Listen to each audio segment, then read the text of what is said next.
The Hokkage's office smelled like pipe tobacco and old paper, and Kurenai Yuhai had been standing in it for 3 minutes without being acknowledged. Hiruzen Sarutobi sat behind his desk with his hat off, which was unusual. He looked smaller without it, older. The pipe was clenched between his teeth but unlit, and he was reading a scroll with the kind of focused attention that meant he was either deeply absorbed or deliberately making her wait. Kurenai suspected the latter. She'd been a Jonin for exactly 11 days, and she already understood that the Hokkage did nothing without calculation. She didn't fidget. Genjutsu specialists learned patience before they learned anything else. You couldn't weave an illusion if your hands shook. "You're wondering why I called you here," Sarutobi said without looking up. "Yes, Lord Hokkage. You're also wondering why there are no other Jonin present, why this meeting isn't on the official schedule, and why my secretary was told to go home early." He set the scroll down and looked at her. His eyes were sharper than his public image suggested. People thought of him as a kindly old man. Kurenai had seen kindly old men. They didn't have eyes like that. "Sit down, Kurenai." She sat. The chair was hard wood with no cushion, positioned so that the late afternoon sun from the window hit the visitor's eyes. Another small calculation. She shifted slightly to the left. "I have a mission for you," Sarutobi said. "It is not to be logged. It will not appear in your record. You will not discuss it with anyone, not your peers, not your former sensei, not Asuma." The inclusion of Asuma's name was pointed. Kurenai kept her expression neutral. "The mission is surveillance. Long-term, nighttime hours, primarily between 10 in the evening and 5 in the morning. You will maintain a rotating perimeter around a single location in the residential district, monitoring for threats, both external and internal. You will not engage unless engagement is necessary to prevent immediate harm. You will report to me weekly in person, at varying times and locations which I will specify. You will not submit written reports." Kurenai processed this. No written reports meant no paper trail. No log meant it didn't exist as far as mission archives were concerned. The Hokkage was building a wall of deniability so thick you could hide a war behind it. "Who is the target?" she asked. Sarutobi relit his pipe. The flame from the match caught in his eyes, and for a moment the shadows on his face rearranged themselves into something harder. "Naruto Uzumaki." The name sat between them like a dropped kunai. Kurenai felt the shift in her own chest, not surprise exactly, but a tightening. Everyone in the village knew that name. Most people said it the way you'd say the name of a disease. "He's 8 years old," she said. It wasn't a question or an objection. She was orienting herself. "He is. He lives alone in apartment 4B of the Konoha East Residential Complex, Block 7. His rent is subsidized by the village. His monthly stipend is deposited into an account he can access at the post office. On paper, he is adequately provided for." Sarutobi drew on his pipe. The smoke curled upward and dissolved against the ceiling. "Paper is patient, as they say." "What am I watching for?" "Everything," he said it simply. "The seal is stable. I check it myself twice a year."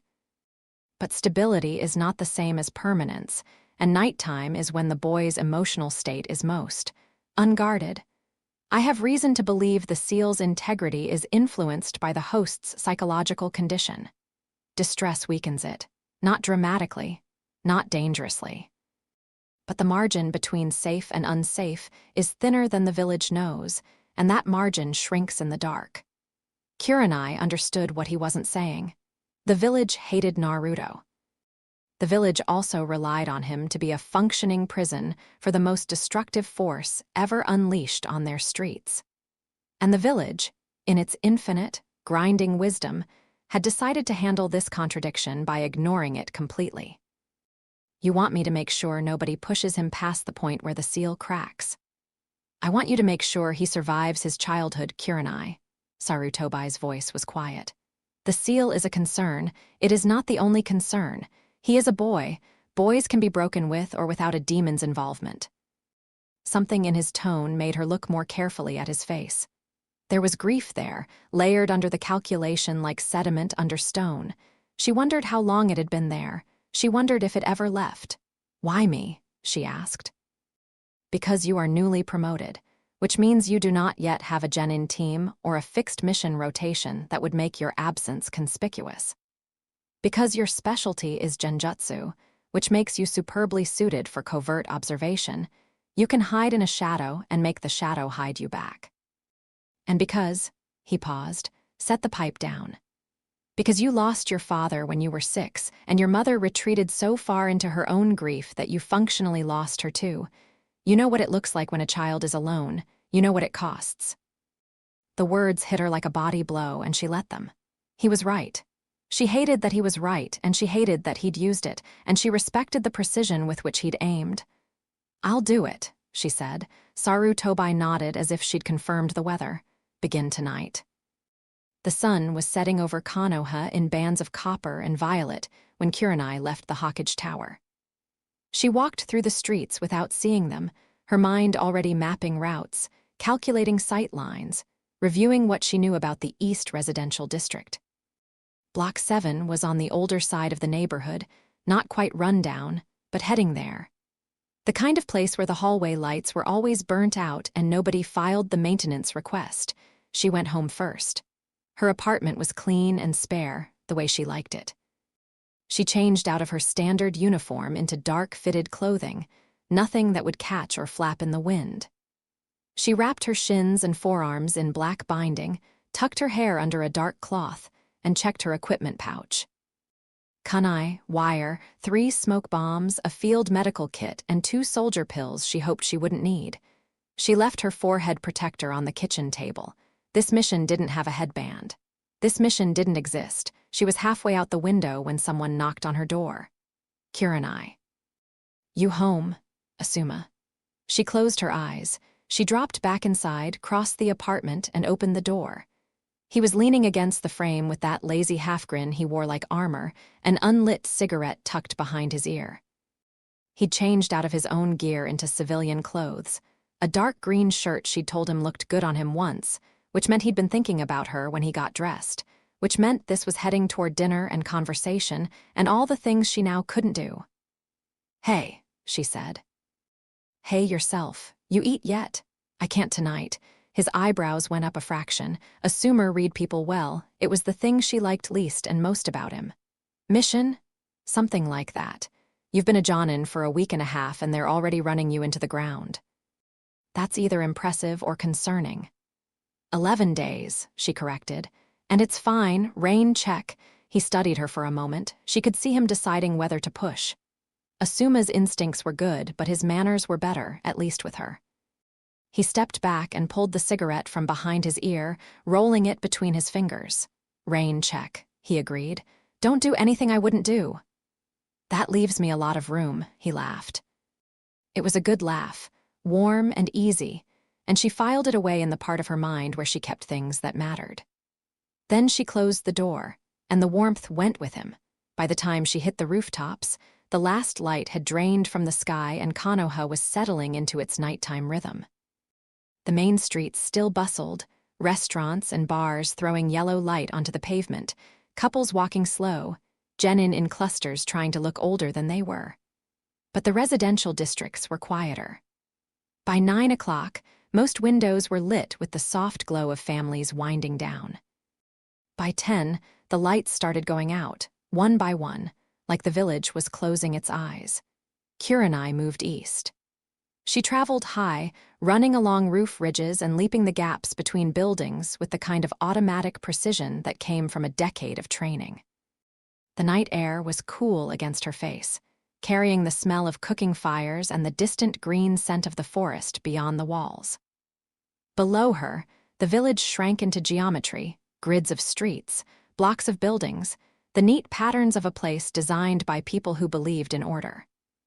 Block 7 was on the eastern edge of the residential grid, backed up against a stretch of empty lots and the wall of the old water treatment facility. Kurenai arrived 10 minutes early and spent those minutes doing what she'd been trained to do. She watched. The building was 4 stories of concrete and small windows.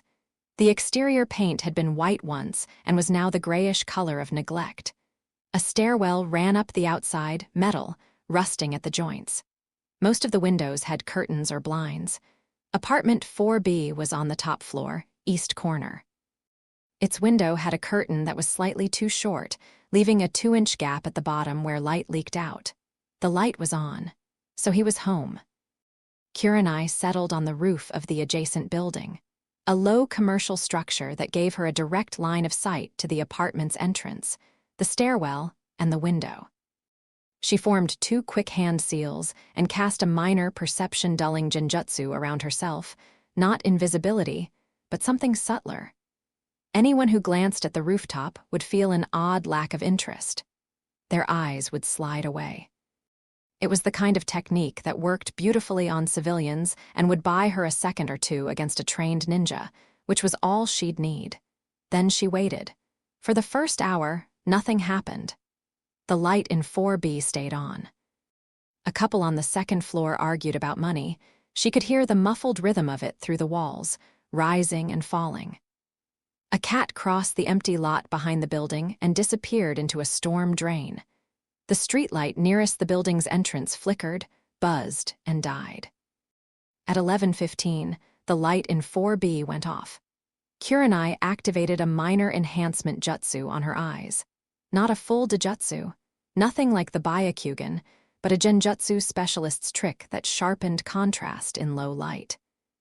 The gap beneath the curtain went from black to dark gray, and she could see shadows moving inside. Small shadows. He was moving around in the dark, going from room to room. She tracked the movement by the faint sound of footsteps on wooden flooring. He wasn't being quiet, but he wasn't being loud either. He was just existing. A small person in a small space, doing whatever small people did before they went to sleep.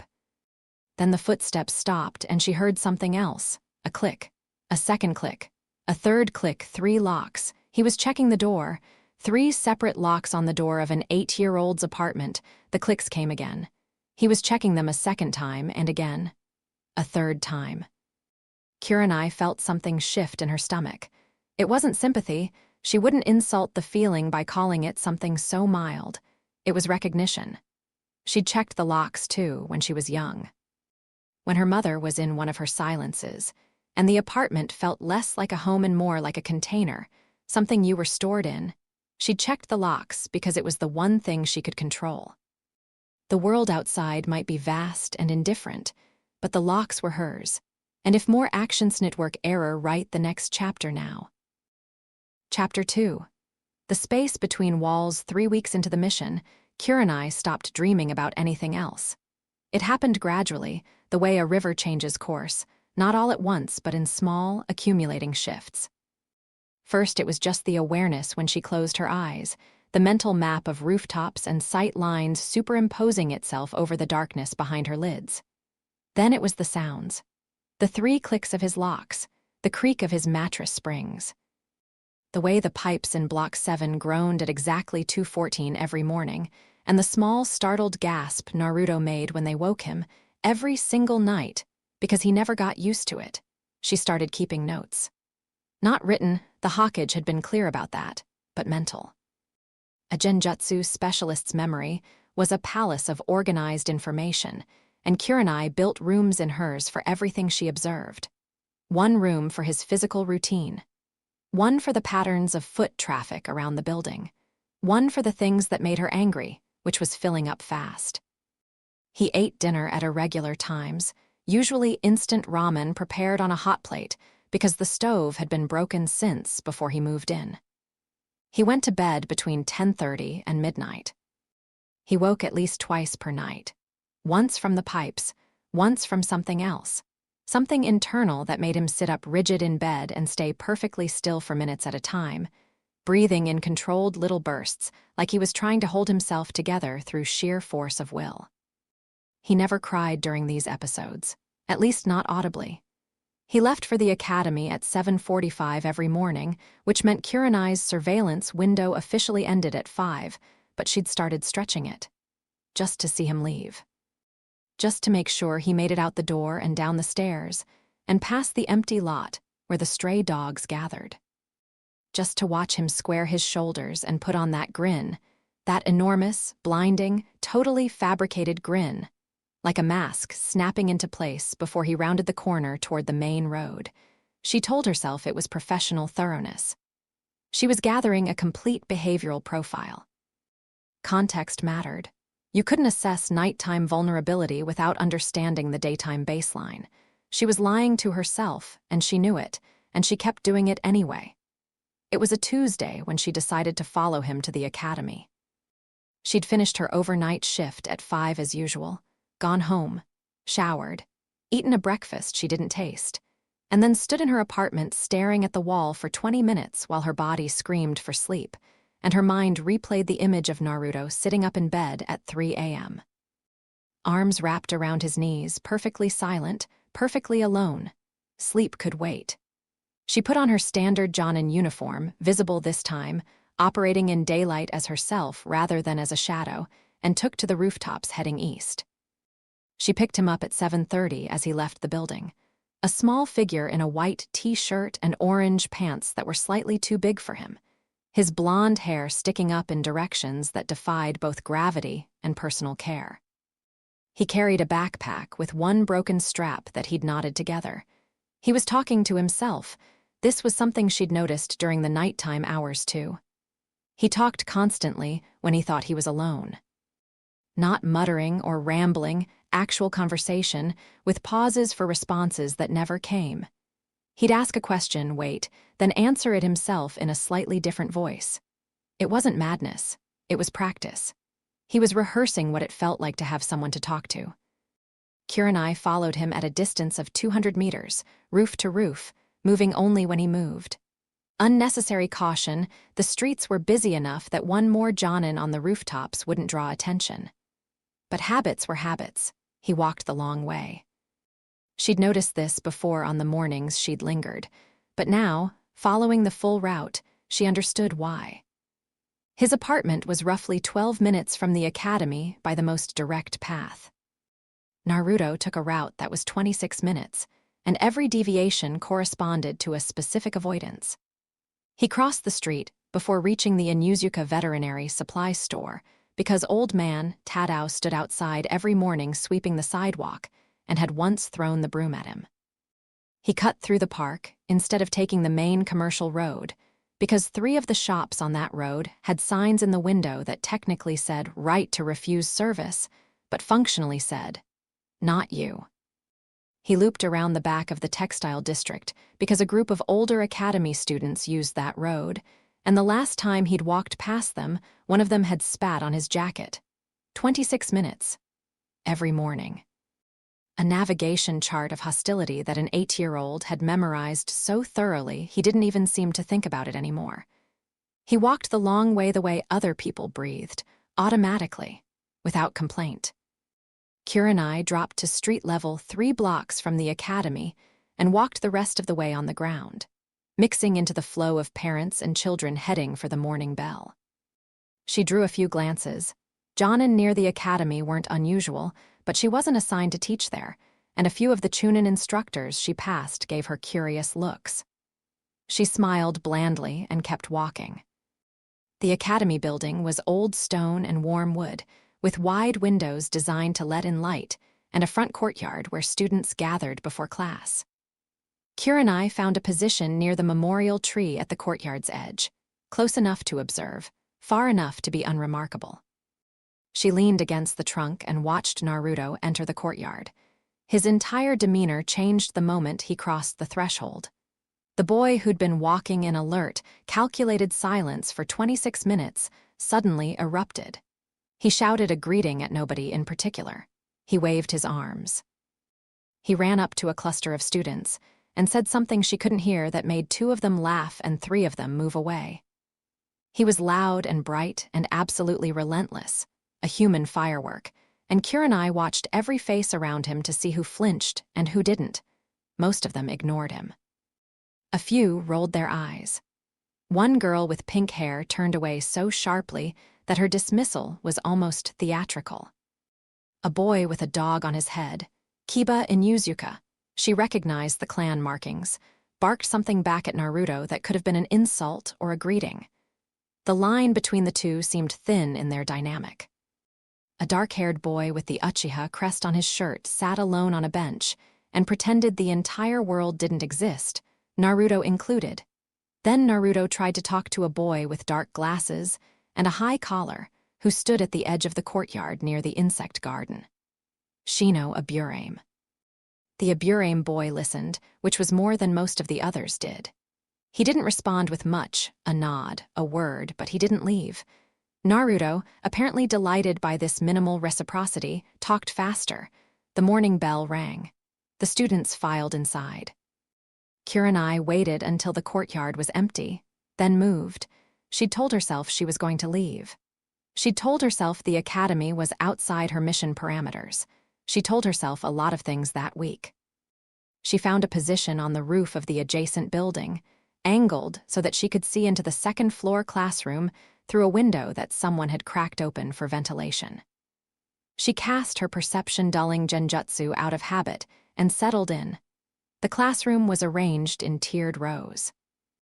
Naruto sat in the middle, slightly off-center, in a seat that put him visible to the instructor but away from any of the students who actively disliked him. Strategic, whether he knew it or not. The instructor was a chunin she didn't recognize, a heavyset, with a scar across his nose that he'd gotten from a border skirmish, according to his posture and the way he favored his left side. Iruka Umino. She'd heard the name. Decent reputation, fair-minded by most accounts. Iruka was teaching basic chakra theory, and Kurenai watched Naruto's face cycle through expressions at a speed that would have been comical in other circumstances. Interest, confusion, frustration, determination. He raised his hand 3 times in the first 10 minutes. Iruka called on him once. Naruto's answer was wrong, not wildly, but enough that a few students snickered. Iruka corrected him with patience but not warmth, and Naruto's hand didn't go up again. Another instructor entered the classroom at the 40-minute mark. Kurenai's eyes narrowed. Mizuki. She knew him by sight, silver hair, pleasant face, the kind of easy smile that made parents feel safe. He was an academy assistant instructor, had been for several years. He moved through the room while Iruka lectured, checking students' work, offering quiet corrections, playing the approachable counterpart to Iruka's more structured style. When he reached Naruto, he crouched beside the boy's desk and said something that made Naruto laugh. Kurenai didn't like it. She couldn't explain why, and that bothered her. Mizuki hadn't done anything wrong. His body language was open and friendly. His smile reached his eyes. He spent an appropriate amount of time with Naruto, enough to be helpful, not so much as to single him out. By every observable metric, he was doing exactly what a good instructor should do. But Kurenai had spent 3 weeks watching the dark for things that didn't belong, and something about Mizuki's friendliness registered in her gut the same way a trip wire registered under her foot. A faint pressure. An inconsistency. In a village where almost every adult treated Naruto with varying degrees of coldness, here was a man radiating warmth at him, and the warmth felt performed. She filed it away. Added a room in her mental palace for Mizuki. She'd come back to it. The school day continued, and she stayed for all of it. 6 hours on a rooftop in daylight when she should have been sleeping. By the time the final bell rang at 3 o'clock, her eyes burned and her body had the leaden, detached feeling of someone running on fumes. She watched Naruto leave the building, watched his mask go up again, that grin, that voice, that desperate broadcast of existence, and she followed him home. He walked the long way back, too. Different route than the morning. Different avoidances. The afternoon threats were different from the morning threats. He had them cataloged. He stopped at a small grocery store 3 blocks from his apartment. Kurenai watched from across the street as he went inside. He was in there for 14 minutes, which was too long for the size of the store. When he came out, he was carrying a single bag that clearly contained 2 or 3 items. She waited until he was gone, then crossed the street and went inside. The shopkeeper was a middle-aged woman with a pinched face and the demeanor of someone who had decided the world owed her an apology. Kurenai picked up a basket and walked the aisles, buying things she didn't need, until she reached the instant ramen section. The shelf was full except for one conspicuous gap, a brand that was cheap, filling, and popular with students. The expiration dates on the remaining cups told her everything. The oldest ones were pushed to the front. Someone had arranged the shelf so that a customer who grabbed from the front, which most people did, which a child certainly would, got the cups that were nearest to expiring, or past. She checked the cup closest to her hand. 3 weeks expired. Kurenai put the cup in her basket, paid for it along with her other items, smiled at the shopkeeper, and walked out. She stood on the street for a long moment, holding the bag, breathing carefully through her nose. Then she went home, set an alarm for 9:30, and lay down on her bed without undressing. She was asleep in under a minute. Her dreams were full of cluttered shelves and expired dates, and a small blonde boy reading labels he didn't know how to distrust. She woke to the alarm, feeling worse than before she'd slept. 4.5 hours. Not enough. She splashed water on her face, ate a soldier pill, changed into her dark surveillance clothing, and went out. The night was colder than the previous weeks. Autumn was settling over Konoha with intent, and the temperature had dropped 10 degrees in 3 days.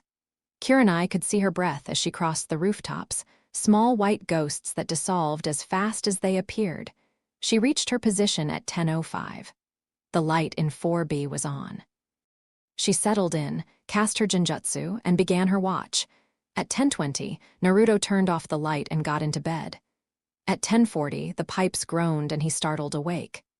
At 11, he got up and checked his locks 3 clicks, 3 times, and went back to bed. At 11:30, the temperature dropped again, and Kurenai pulled her collar higher and flexed her fingers to keep blood moving. At midnight, she noticed the heating, or rather the absence of it. The building had a central heating system. She could hear the boiler running in the basement, a low mechanical hum that vibrated through the structure. Warm air should have been flowing through vents in every apartment.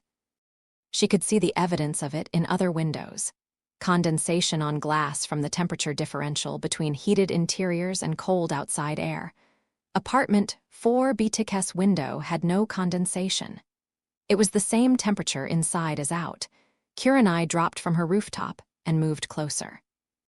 She crossed the gap to Naruto's building and scaled the exterior wall, chakra walking up the concrete to a position just below his window.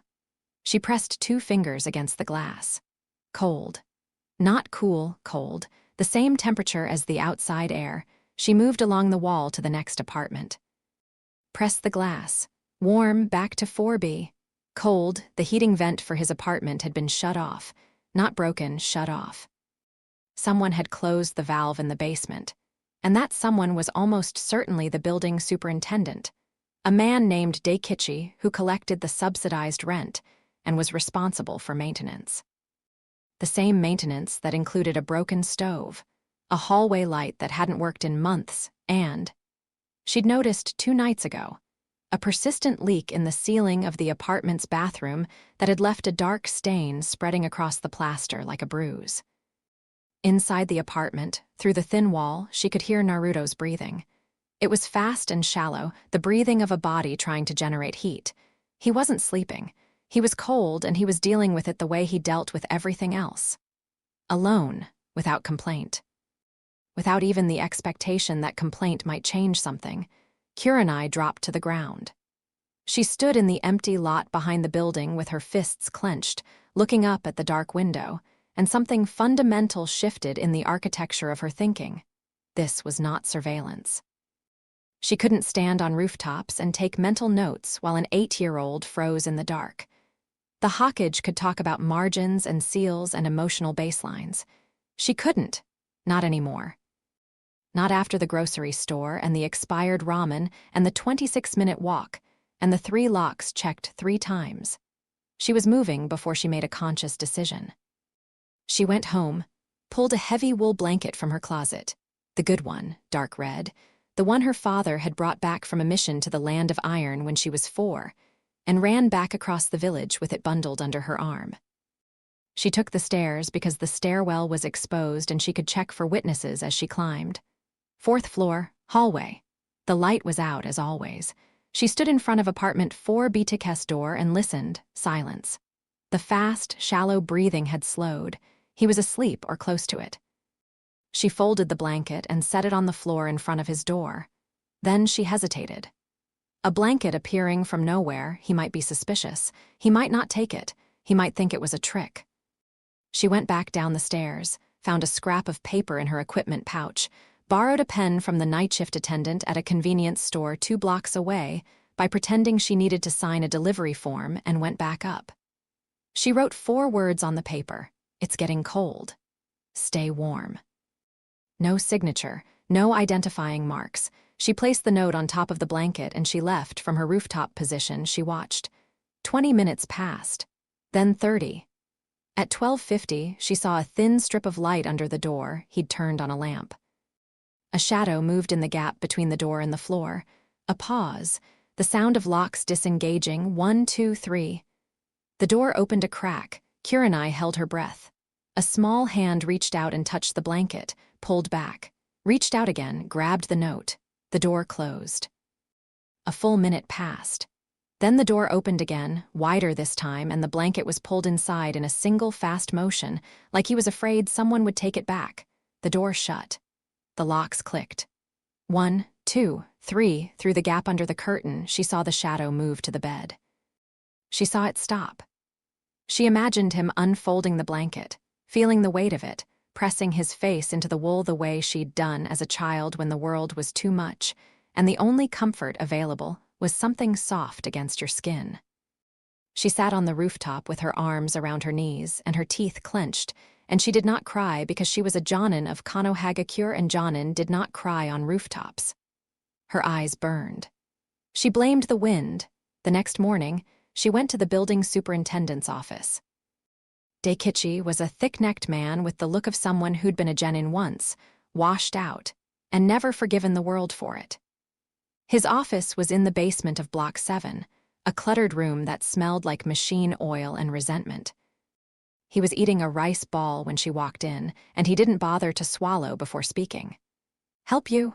Kurenai smiled. It was not a warm smile. It was the smile she used in genjutsu, precise, controlled, designed to create a specific emotional response. "My name is Kurenai Yuhai. I'm a Jonin. I've been conducting a routine inspection of residential facilities in the Eastern District, and I noticed that apartment 4B in your building appears to have a non-functional heating system." Daikichi's chewing slowed. "That right?" "It is. I also noticed a broken stove, a ceiling leak in the bathroom, and hallway lighting that hasn't been maintained. These are all violations of the Residential Code, Section 12, paragraphs 4 through 9.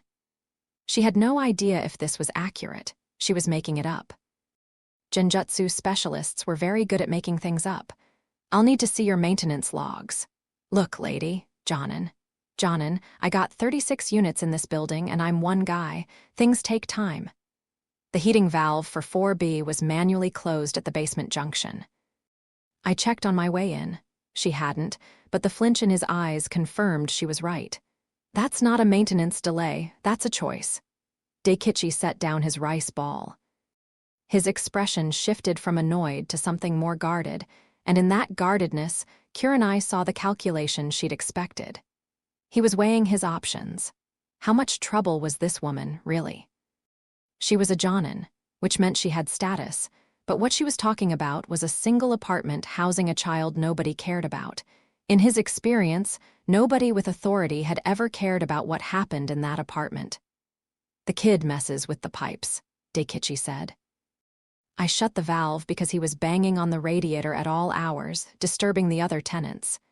He was banging on the radiator because it wasn't producing heat. It's an old system. It's temperamental. Turn it back on. I told you the kid. I wasn't asking." Kurenai took a step closer. She didn't use genjutsu. She didn't need to. She was a woman with red eyes and a Hittite who had spent 3 weeks sleeping 4 hours a night watching a child suffer, and whatever Daikichi saw in her face made him lean back in his chair. "Turn the heating on in 4B. Fix the stove. Fix the ceiling.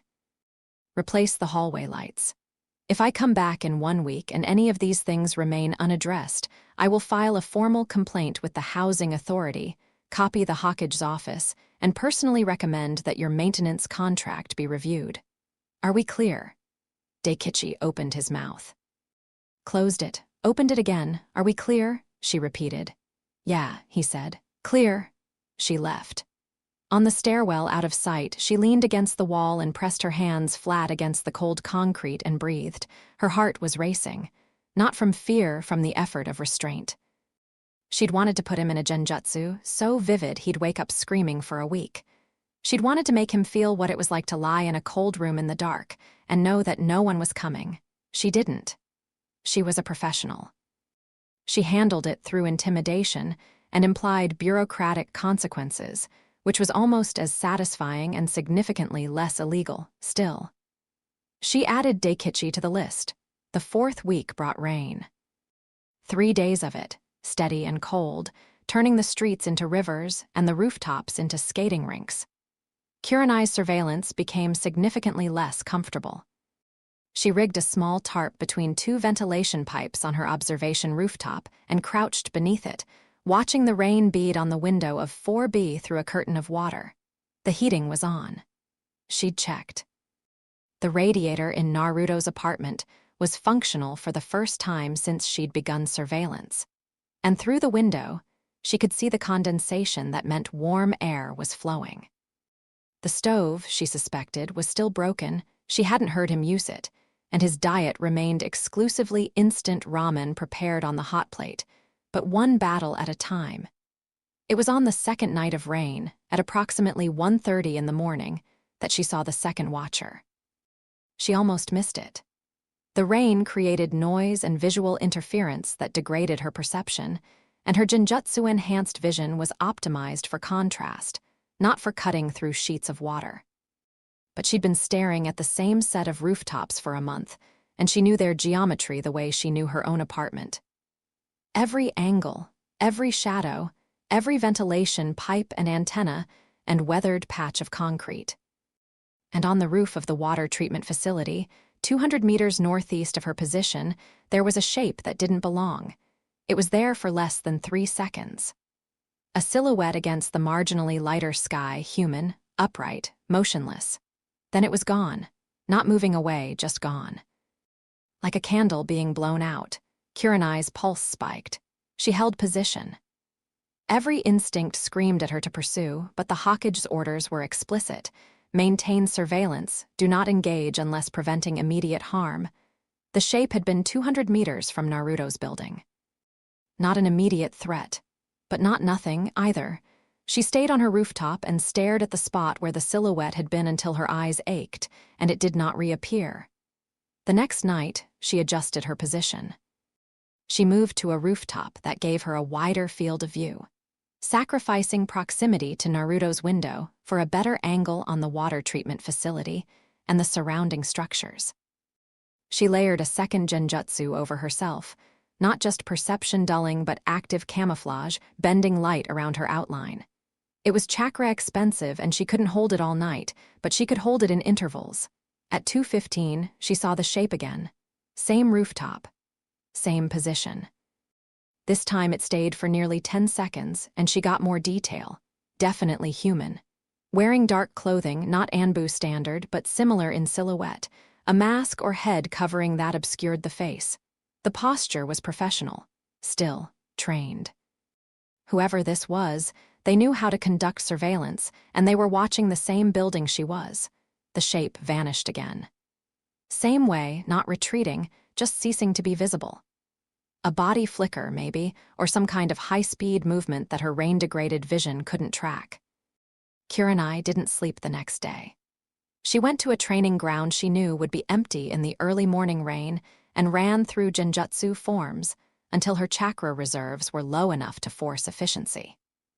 Then she went to the Konoha library and pulled records on the water treatment facility, its layout, access points, maintenance schedule, who held the keys. She cross-referenced the maintenance schedule with her sighting times. No overlap. Whoever was on that roof wasn't there for the pipes. At 9:30 that night, she took up her adjusted position and waited.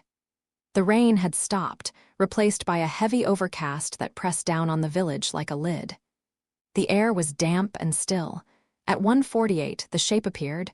This time, Kurenai was ready. She activated a tracking genjutsu, a specialized technique she'd developed during her Chunin years that didn't affect the target's perception, but instead anchored a subtle chakra signature to their visual imprint in her own mind. If the shape moved, she'd be able to track it for roughly 30 seconds, even through visual obstruction, like a fading afterimage that only she could see.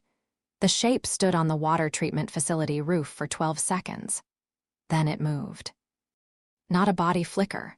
A high-speed leap to an adjacent structure, then another, heading not away from Naruto's building but toward it, closing the distance in smooth, calculated jumps. Kurenai tracked it through her anchored technique, watching the afterimage pulse across her enhanced vision like a heartbeat. The shape landed on the building directly across from Naruto's. The same building Kurenai had used as her primary observation post for the first 3 weeks. It settled into what was clearly a practiced position, angle and sight line optimized for apartment 4B.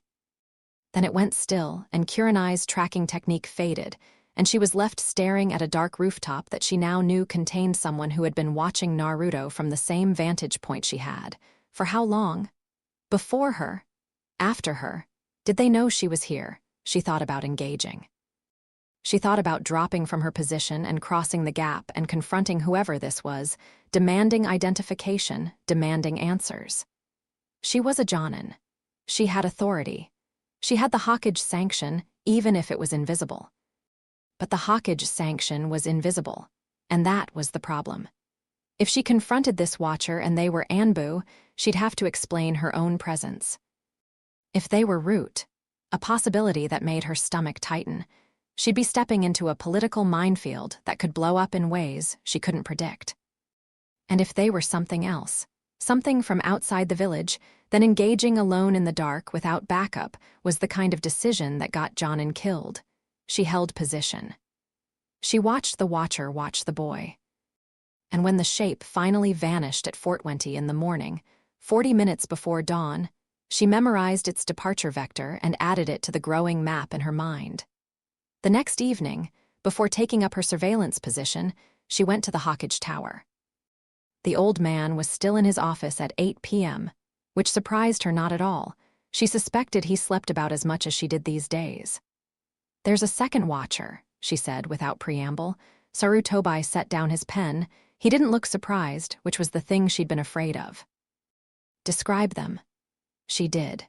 Position, timing, movement patterns, the body flicker-like disappearance, the professional bearing. She described the approach vector toward Naruto's building and the observation angle. She was thorough because thoroughness was all she had. Sarutobi listened with his pipe in his mouth and his hands folded, and when she finished, he was quiet for a long time. "You've done well to identify them," he said. "Do not engage, do not approach. Continue your surveillance as assigned.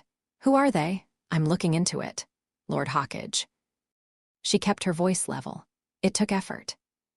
"If someone is conducting unauthorized surveillance on a Jinchuriki within the village walls, that's a security matter that requires. It requires my attention, which it has. It does not require your engagement, which would compromise your mission." He met her eyes. "Your mission is Naruto, not whoever else may be watching him. Eyes on the boy, Kurenai, that is your scope." She wanted to argue. She could feel the argument building in her chest like pressure behind a dam. But the Hokage's gaze was the kind that didn't yield to pressure, and she was 11 days into chronic sleep deprivation, and she knew, even through the haze of exhaustion, that losing her composure in this office would cost her more than she could afford. "Understood," she said. She left the tower and went back to her rooftop and watched Naruto's window and did not look at the water treatment facility. She looked at the water treatment facility. The shape was there. 1:52. Same time, give or take. Same position. Same professional stillness. Kurenai watched it, and it watched Naruto, and the three of them formed a triangle in the dark that nobody could see. The blanket changed things. Not immediately, and not dramatically, but in the small ways that Kurenai had learned to read. Naruto slept differently after the blanket. Not better, he still woke to the pipes, still had the rigid episodes, but when he settled back down, it was faster. He wrapped himself in the red, wool-like armor, pulling it over his head so that only a tuft of blonde hair showed, and the small cocoon he made seemed to hold the world at bay for a few extra minutes each night. He'd hidden it. She could see that he'd wedged it between his mattress and the wall during the day, out of sight from anyone who might enter the apartment, not that anyone did. But the habit of concealment was deep. Good things got taken. That was the lesson the village had taught him, over and over, until it was written into his bones. If you have something you care about, hide it. If someone sees you happy, they'll find the source and remove it. Kurenai wrestled with herself for 3 days about whether to leave anything else.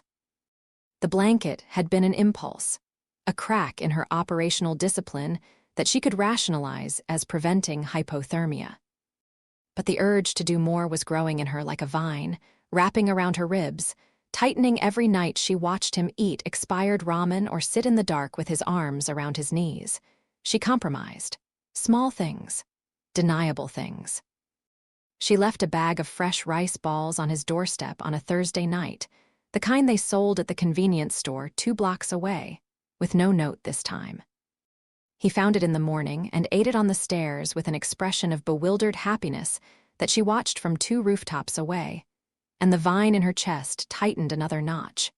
A pair of warm socks, thick wool, stuffed into his mailbox on a cold night. A package of cup ramen, the good kind, not expired, left on the landing. Each time she told herself it was the last time. Each time she was lying, and each time Naruto's reaction was the same. The cautious touch, the flinch of disbelief. Then the quick grab, the retreat, the door slamming shut and the locks clicking. 1, 2, 3.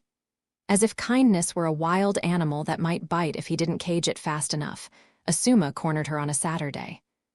She'd been dodging him for 2 weeks, which was no small feat given that they moved in the same professional circles, and he knew her habits well enough to predict her movements. But Kurenai's habits had changed. That was part of the problem. She no longer went to the Jonin lounge in the evenings. She no longer trained at the public grounds in the afternoons. She no longer did anything in the hours between waking and surveillance except prepare for surveillance, think about surveillance, and occasionally eat. He found her at the memorial stone. She'd gone there on impulse, standing in front of the carved names with her hands in her pockets, looking for her father's name even though she knew exactly where it was. 7th row, 3rd column. Yuhai Shinku. The letters were slightly more worn than the surrounding names because she'd traced them with her fingers so many times over the years that the stone had smoothed. "You look like hell," Asuma said from behind her. She didn't turn. "Thank you. I mean it." He came to stand beside her. He was smoking, of course he was, and the scent of tobacco mixed with the cool morning air in a combination she would forever associate with him. "When did you last sleep a full night?" Define full. More than 4 hours. She thought about it, genuinely thought about it. The answer was sufficiently embarrassing that she didn't give it. Asuma sighed. He took a long drag on his cigarette and let the smoke out slowly, and in the silence between exhale and speech, Kurenai heard the worry he was trying to keep casual. "Whatever this mission is, it's eating you alive." "I'm fine. You've lost weight. Your response time in the last group exercise was a half-second slower than your baseline." Genma noticed. "He mentioned it to me because, and I want you to appreciate the irony here, he was worried about you and thought I might know what was going on." He looked at her. "I don't know what's going on, Kurenai. I told you, I can't talk about it. Can't or won't. Both." He was quiet for a while. They stood side by side in front of the memorial stone, 2 Jonin with their names not yet carved, and the morning light stretched their shadows out behind them like long, dark roads. "My old man gave you this mission," Asuma said. It wasn't a question. Kurenai said nothing. "I know his style. The secrecy, the no paper trail, the way you can't even look at me when I bring it up, that's him. That's the way he operates when something is too important for daylight." He dropped his cigarette and ground it out under his heel. I'm not going to ask you to break confidence. I know what that costs. But I need you to hear me when I say that he uses people, Kurenai. He's the Hawkage and I love him, and he uses people. He finds the crack in you, and he pours the mission into it until you can't tell the difference between duty and self-destruction. The accuracy of this made her chest ache. She stared at her father's name and said nothing. Whatever you're doing for him, whoever you're watching or protecting or tracking, it's not worth burning yourself down. You're no good to anyone if you crack. He touched her shoulder, briefly, gently. The kind of touch that carried more weight for its restraint. Take a night off, just one. Sleep, eat something that isn't a soldier pill. Remember that you're a person and not a tool.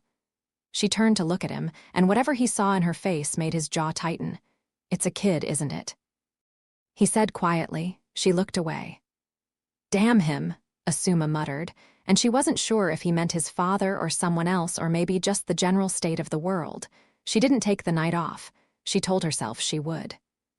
She went home, ate a real meal, grilled fish and rice, sitting at her table like a normal person instead of standing over the counter shoveling food into her mouth between preparation tasks. She took a long shower.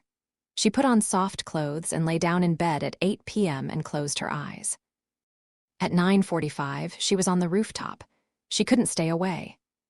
The thought of Naruto alone in the dark with the second watcher out there, unknown and unaddressed, was a physical sensation, a hook in her sternum, pulling. She tried to sleep and instead lay in bed constructing scenarios. What if the watcher moved tonight? What if they approached the building? What if she wasn't there and something happened, something that could have been prevented, something that, so she went. And she watched. And Naruto slept under a red blanket in an apartment with functioning heat, and the second watcher appeared at its usual time and held its usual position. And nothing happened, and Kurenai stayed until dawn anyway. 1 week later, on a cold, clear night with stars visible through gaps in the cloud cover, the thing she hadn't prepared for happened. Naruto caught her, not caught. That implied she'd been careless. What happened was subtler and, in retrospect, more impressive. Over the past several days, she'd noticed him doing odd things before bed. Moving furniture. Placing objects on surfaces near the window. She'd cataloged these behaviors without understanding them, filing them as restless pre-sleep activity. She hadn't understood because she'd been thinking like an adult, expecting adult methods. He'd been setting traps. Not ninja traps, he was 8, and his academy marks in practical applications were near the bottom of his class. These were kid traps. A cup balanced on the window frame that would fall and make noise if the window was opened. A line of pebbles along the outside ledge that would scatter if someone landed there. A sheet of newspaper spread flat on the fire escape, positioned to crinkle underfoot. Simple. Obvious. Completely ineffective against anyone with ninja training, and yet, the pebbles were new. She hadn't seen him place them. He'd done it during a window of time when she'd shifted position to check a sound on the adjacent street, 4 minutes, maybe 5. In those 4 minutes, an 8-year-old had leaned out his window in the dark and carefully placed a line of small stones along the ledge with the focused intensity of a boy who had decided, absolutely decided, that he was going to find out who was leaving things at his door. He wasn't scared. That was the thing. The traps weren't defensive, they were investigative. He wanted to know. He wanted to catch whoever it was, not to stop them, but to see them, to confirm that they were real. That someone was actually, physically, genuinely paying attention to him. Kurenai sat on her rooftop and looked at the pebbles and the cup and the newspaper, and felt the vine in her chest bloom into something so large, it pressed against her lungs. Over the next several nights, the traps escalated. He rigged a network of ninja wire across the fire escape, clumsy, visible to her enhanced vision, but ambitious for a kid working from academy textbooks.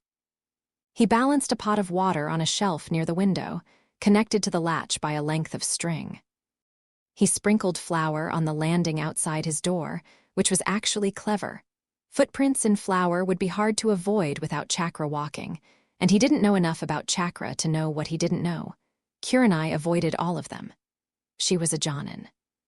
She could leave a rice ball on a flour-dusted landing without leaving a mark. She could open a window rigged with cups and wire without disturbing a molecule. She was, objectively, far too skilled for an 8-year-old's traps to pose any challenge whatsoever. But on the 9th night of his campaign, he did something she didn't expect. He stopped setting traps. He left the window unrigged, the door unfloured, the fire escape clear. He turned off his light at 10:30 as usual. He got into bed. He pulled the red blanket over himself. And at 11:15, in a voice that carried through the thin window glass with the clarity of someone who had aimed it, he said, "I know you're there." Kurenai went still. "I can't see you, but I know you're there. You've been there for a while." A pause. The springs creaked as he shifted. "You're the one who left the blanket. And the food, right?" Silence. The night held its breath. "You don't have to answer, I just—" Another pause. Longer. When he spoke again, his voice was smaller, and the smallness of it was worse than anything she'd heard in 6 weeks of surveillance. "I just wanted to say thanks. Nobody ever. I mean, people don't really. You know," he trailed off. The springs creaked again. He was pulling the blanket tighter. "If you're real," he said, "you can keep watching. I don't mind. It's actually kind of nice, knowing someone's out there." Kurenai pressed her hand over her mouth and bit down on the inside of her cheek until she tasted copper. Her eyes burned. Her chest burned. Everything burned. He fell asleep. She could tell by the change in his breathing, the transition from controlled wakefulness to the looser rhythm of unconsciousness. He fell asleep talking to a presence he couldn't see, trusting a shadow he couldn't identify, because the alternative was that no one was there at all. And that was the one possibility Naruto Uzumaki could not survive. She stayed on the rooftop until dawn. She went home. She sat on the floor of her kitchen and pressed her back against the cabinet and put her face in her hands, and she did cry then. Not the controlled, private tears of a disciplined shinobi processing difficult emotions. She cried the way you cry when something has been broken open in you that you didn't know was closed, and the thing that broke it was a small voice in the dark saying you can keep watching. I don't mind. Asuma was right. The Hokage had found the crack in her and poured the mission into it. She knew this.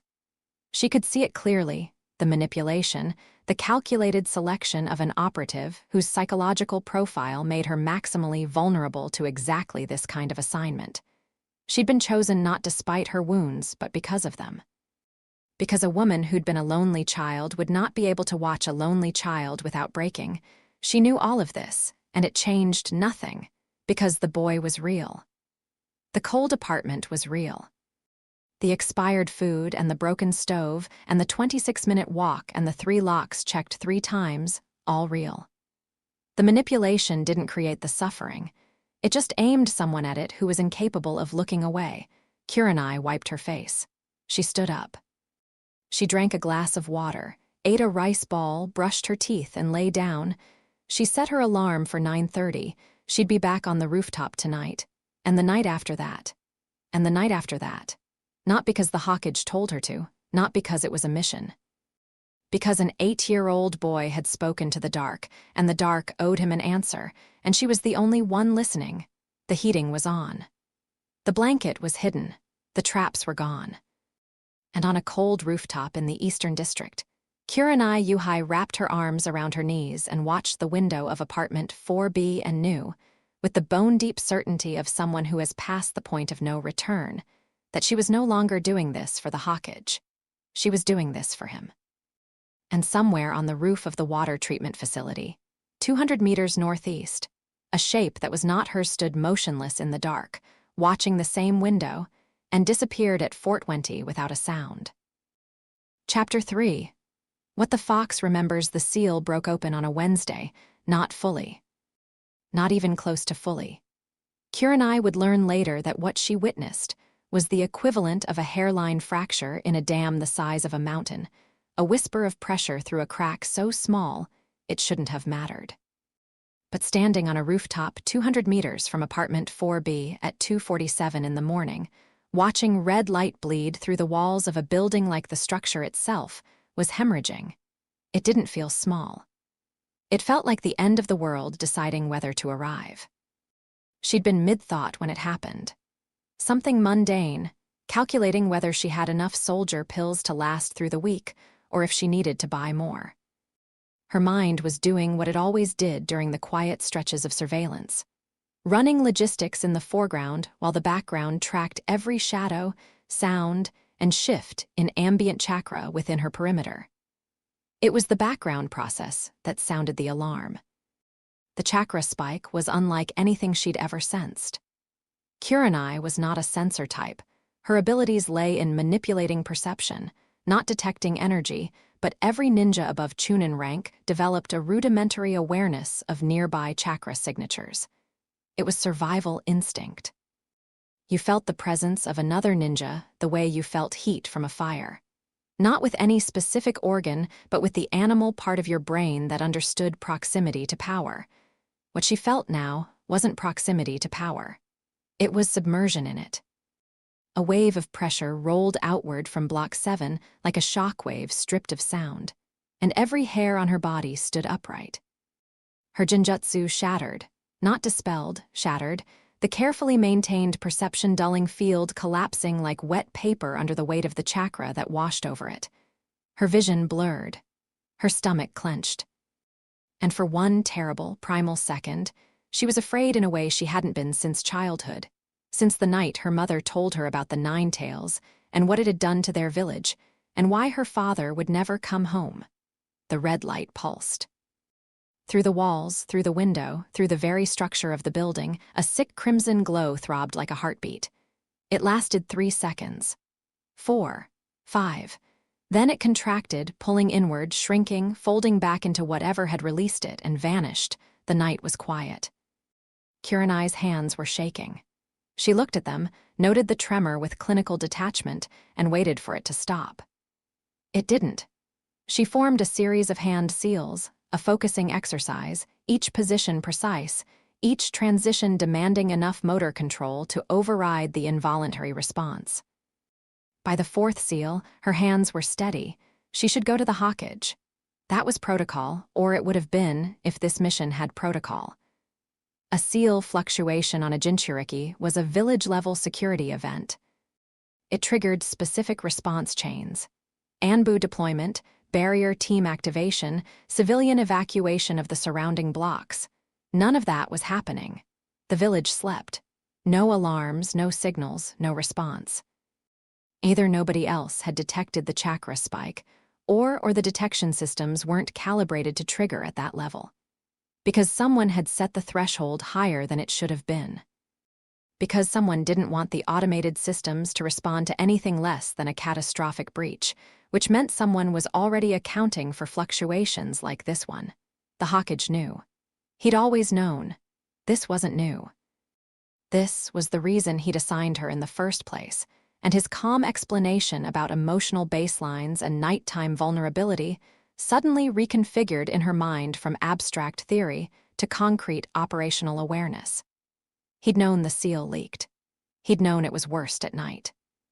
He'd sent her here not as a watchdog, but as a canary, a living sensor positioned close enough to detect what the village's automated systems had been deliberately blinded to. She should have been angry. She was angry, somewhere underneath the adrenaline and the lingering animal fear. But the anger was competing with something more immediate, the need to check on Naruto. She crossed the gap between her rooftop and the building in 3 jumps, landing on the wall below his window and clinging there with chakra-adhered feet. The glass was cold under her fingers. She pressed close and listened, breathing, fast and ragged, the way it sounded during his nighttime episodes, the rigid sitting up, the arms around knees, the controlled little bursts. But worse. There was a sound underneath the breathing, a low vibration that she felt through the wall more than heard, like something very large humming at a frequency below human perception. She activated her vision enhancement and looked through the gap under the curtain. Naruto was sitting up in bed. The red blanket had been thrown off. His eyes were open but unfocused, staring at the far wall with an expression she'd never seen on his face, blank, emptied, as if the personality that animated his features had stepped out and left the body behind. His hands were flat on the mattress on either side of him, fingers splayed, and the tendons in his forearms were standing out like cables under strain. As she watched, something moved under his skin. A pulse of orange-red light that traveled up his left arm from wrist to shoulder, visible through the flesh like a vein of lava, and disappeared into his chest. Then another, up the right arm, then both legs simultaneously. The light was moving toward a central point, his stomach, she realized. Where the seal was pulling the leaked chakra back, reabsorbing it, closing the crack. And it was using Naruto's body as the conduit, and from the rigid agony of his posture, it was not a painless process. His mouth opened. No sound came out. He was screaming silently, or trying to, and the effort of not screaming was written across every muscle in his body. He was 8 years old, and he was enduring something that would have broken most adults, and he was doing it without making a sound because he had learned, long before any child should learn, that nobody came when he screamed. Kurenai's hands moved toward the window. She was going to open it. She was going to go in there and hold him and tell him it was going to be fine, protocol be damned, mission be damned, the entire elaborate architecture of secrecy be damned. She was going to. The light vanished. All at once, like a switch had been thrown, Naruto's body went limp. He collapsed sideways onto the mattress, breathing hard, and she watched his hand grope blindly for the blanket and pull it over himself in a motion so practiced, so automatic, that she understood this had happened before. Not once. Not twice. This was a known event. A recurring feature of his nights that he'd never reported, never mentioned, never told a single person about, because who would he tell? Who would listen? Who, in the entire village, would believe an 8-year-old orphan who said something hurt inside him in the dark? She stayed on the wall until his breathing slowed and his body relaxed into sleep. Then she dropped to the ground and stood in the empty lot and dug her fingernails into her palms until the pain cut through the fog of rage and grief and helpless, useless fury. At 5 a.m., she went to the Hokage. The door to the Hokage's personal residence was opened by an Anbu in a cat mask, which meant Sarutobi was already awake despite the hour, or he'd never gone to sleep. Kurenai didn't care which. She walked past the Anbu without waiting for an invitation and found the old man in his study, sitting in a chair by a cold fireplace with a cup of tea that steamed in the gray pre-dawn light. "You knew," she said.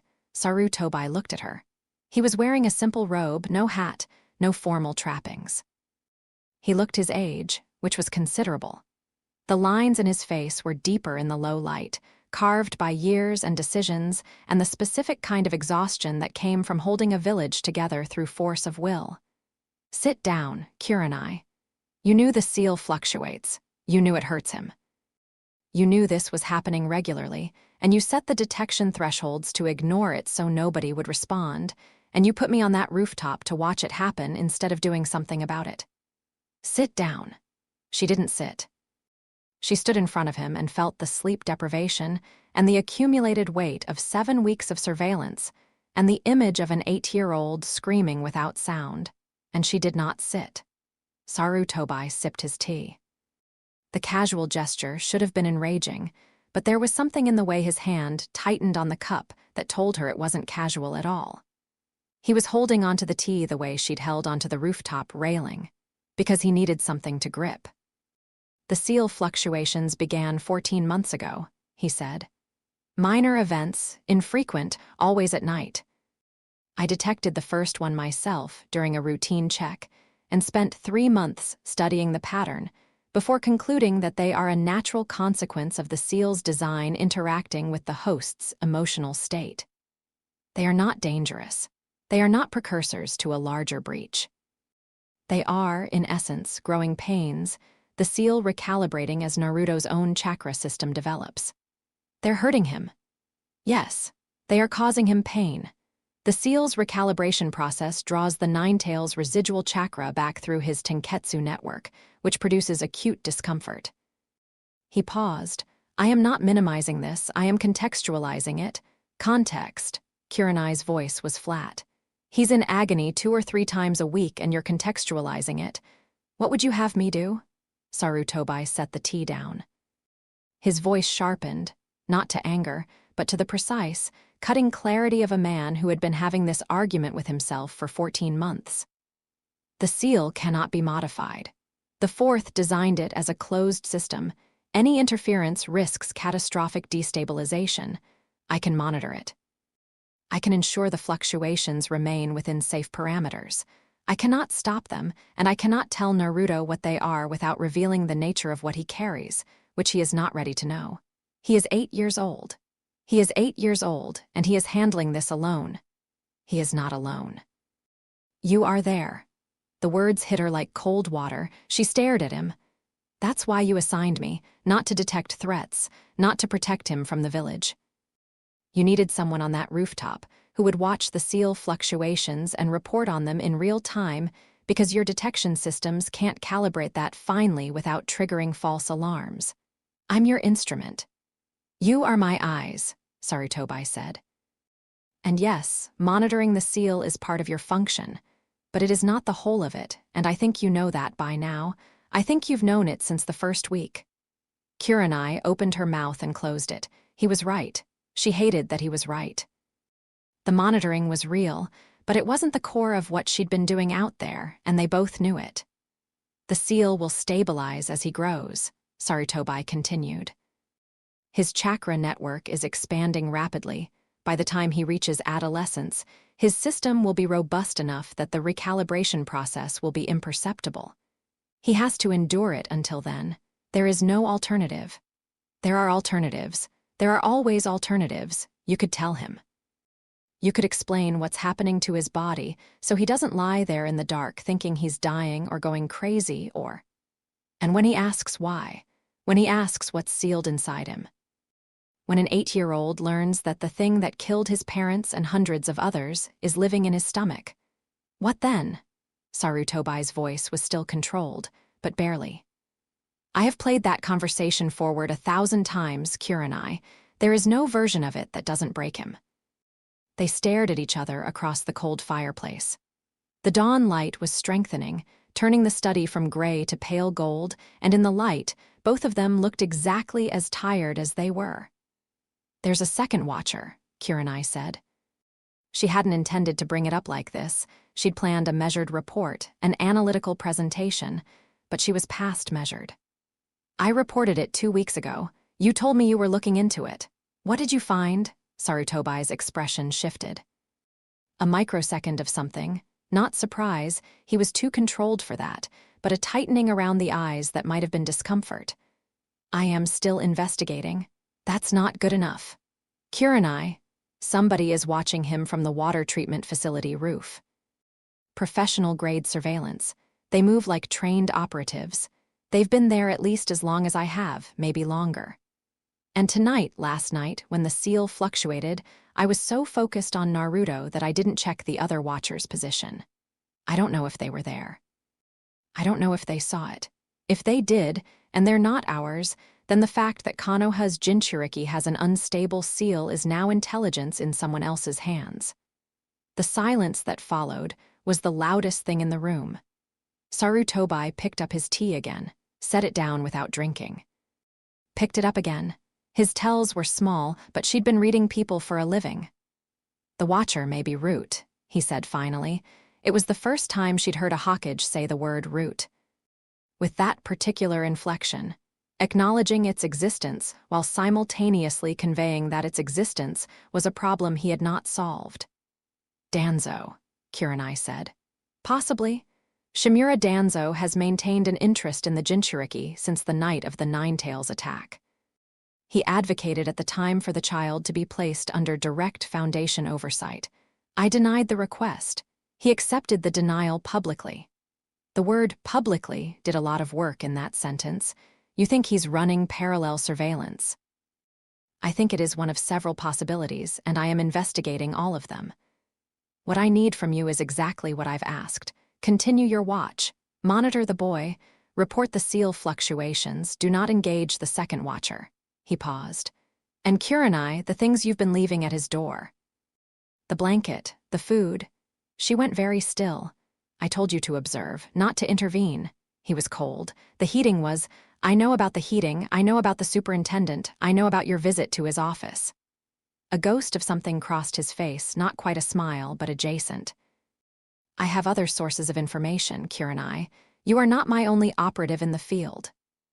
The realization should have stung. She wasn't the only one watching, had never been, was part of a network she couldn't see.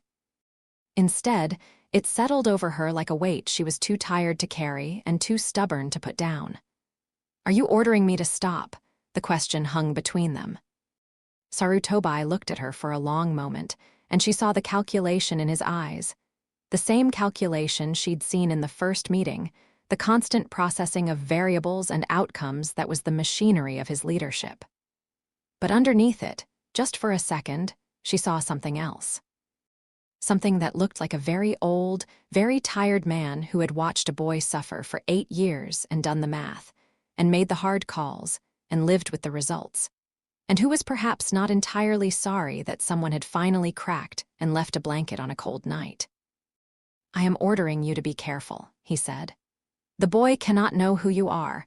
The connection between your surveillance and the Hawkage's office cannot be exposed. If you choose to continue, supplementing his living conditions, do so with operational security appropriate to your rank. Am I clear? Crystal? Good, now go home. Sleep. That is also an order. She left. She didn't sleep. She went to the training grounds and destroyed 3 practice dummies with Genjutsu-enhanced Taijutsu, which was technically a misuse of both disciplines but was enormously satisfying. Then she went to the bathhouse and sat in the hot water until her muscles unclenched, and then she went home and lay on her bed and stared at the ceiling and thought about the seal and the second watcher and the 20 different ways this could go wrong. She slept for 2 hours. It was enough. It had to be. The investigation into the second watcher became her daylight project. She couldn't disobey the Hawkage's direct order not to engage, but he hadn't told her not to investigate. This was, she acknowledged, a distinction that would not survive serious scrutiny. She chose not to apply serious scrutiny. She started with the water treatment facility. During daylight hours, it was a functioning municipal building with a staff of 6 civilians and a Chunin supervisor who handled the security seals on the purification tanks. Kurenai visited under the pretext of the same residential inspection cover she'd used on Daikichi, and she spent an afternoon mapping the building's layout, access points, and roof architecture. The roof was accessible from 3 directions: an interior stairwell, an exterior maintenance ladder on the north face, and a ventilation shaft wide enough for a person on the east side. The interior stairwell was locked after hours with a standard civilian padlock that any academy student could bypass. The maintenance ladder was exposed to street view, which made it a poor approach vector for someone trying to remain covert. The ventilation shaft was hidden from ground-level sight lines by the building's parapet. The shaft. That was the approach. She examined it carefully. No visible signs of use, no scuff marks, no disturbed dust. But a root operative would know how to move without leaving traces. She activated her Genjutsu-enhanced vision and looked deeper, shifting her perception into the infrared-adjacent range that revealed thermal residue on surfaces. There, on the lip of the shaft, a thermal signature so faint it was nearly gone. Someone had gripped this edge within the last 48 hours. The heat of their hand had left a ghost in the metal that was invisible to normal eyes and would have been invisible to hers if she hadn't been specifically looking for it. Root. Almost certainly. Anbu operatives had slightly different equipment, gloves with chakra-conductive mesh that left a distinct thermal pattern. The signature she was seeing was bare skin, which was consistent with Root's operational style. Danzo's people worked clean. No identifying gear, no traceable equipment. Ghosts in every sense. She spent 3 days building a profile, arrival times, departure vectors, duration of observation. She couldn't track the operative directly, they were too good for that, and attempting it would risk exposure. But she could triangulate their patterns from the evidence they left behind. Thermal traces on the ventilation shaft, Microscopic compression marks on the rooftop gravel. A single dark fiber caught on the edge of a drainage grate that she recovered with tweezers and sealed in an evidence pouch. The fiber was synthetic. High quality, tight weave, consistent with the kind of fabric used in covert operations uniforms. It told her nothing she didn't already suspect, and everything she needed to confirm. Root was watching Naruto.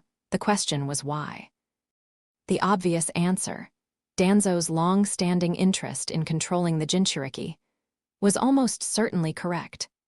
But controlling was a broad word that covered everything from passive intelligence gathering to active recruitment to extraction.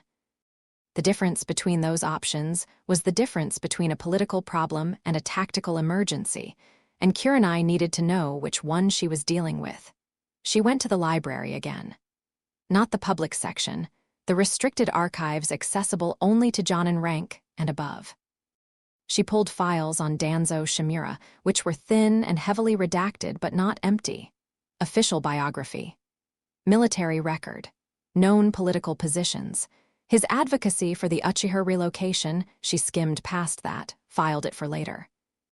His proposals regarding Jinchuriki management, submitted to the Hokage and the village council on no fewer than 6 occasions over the past decade.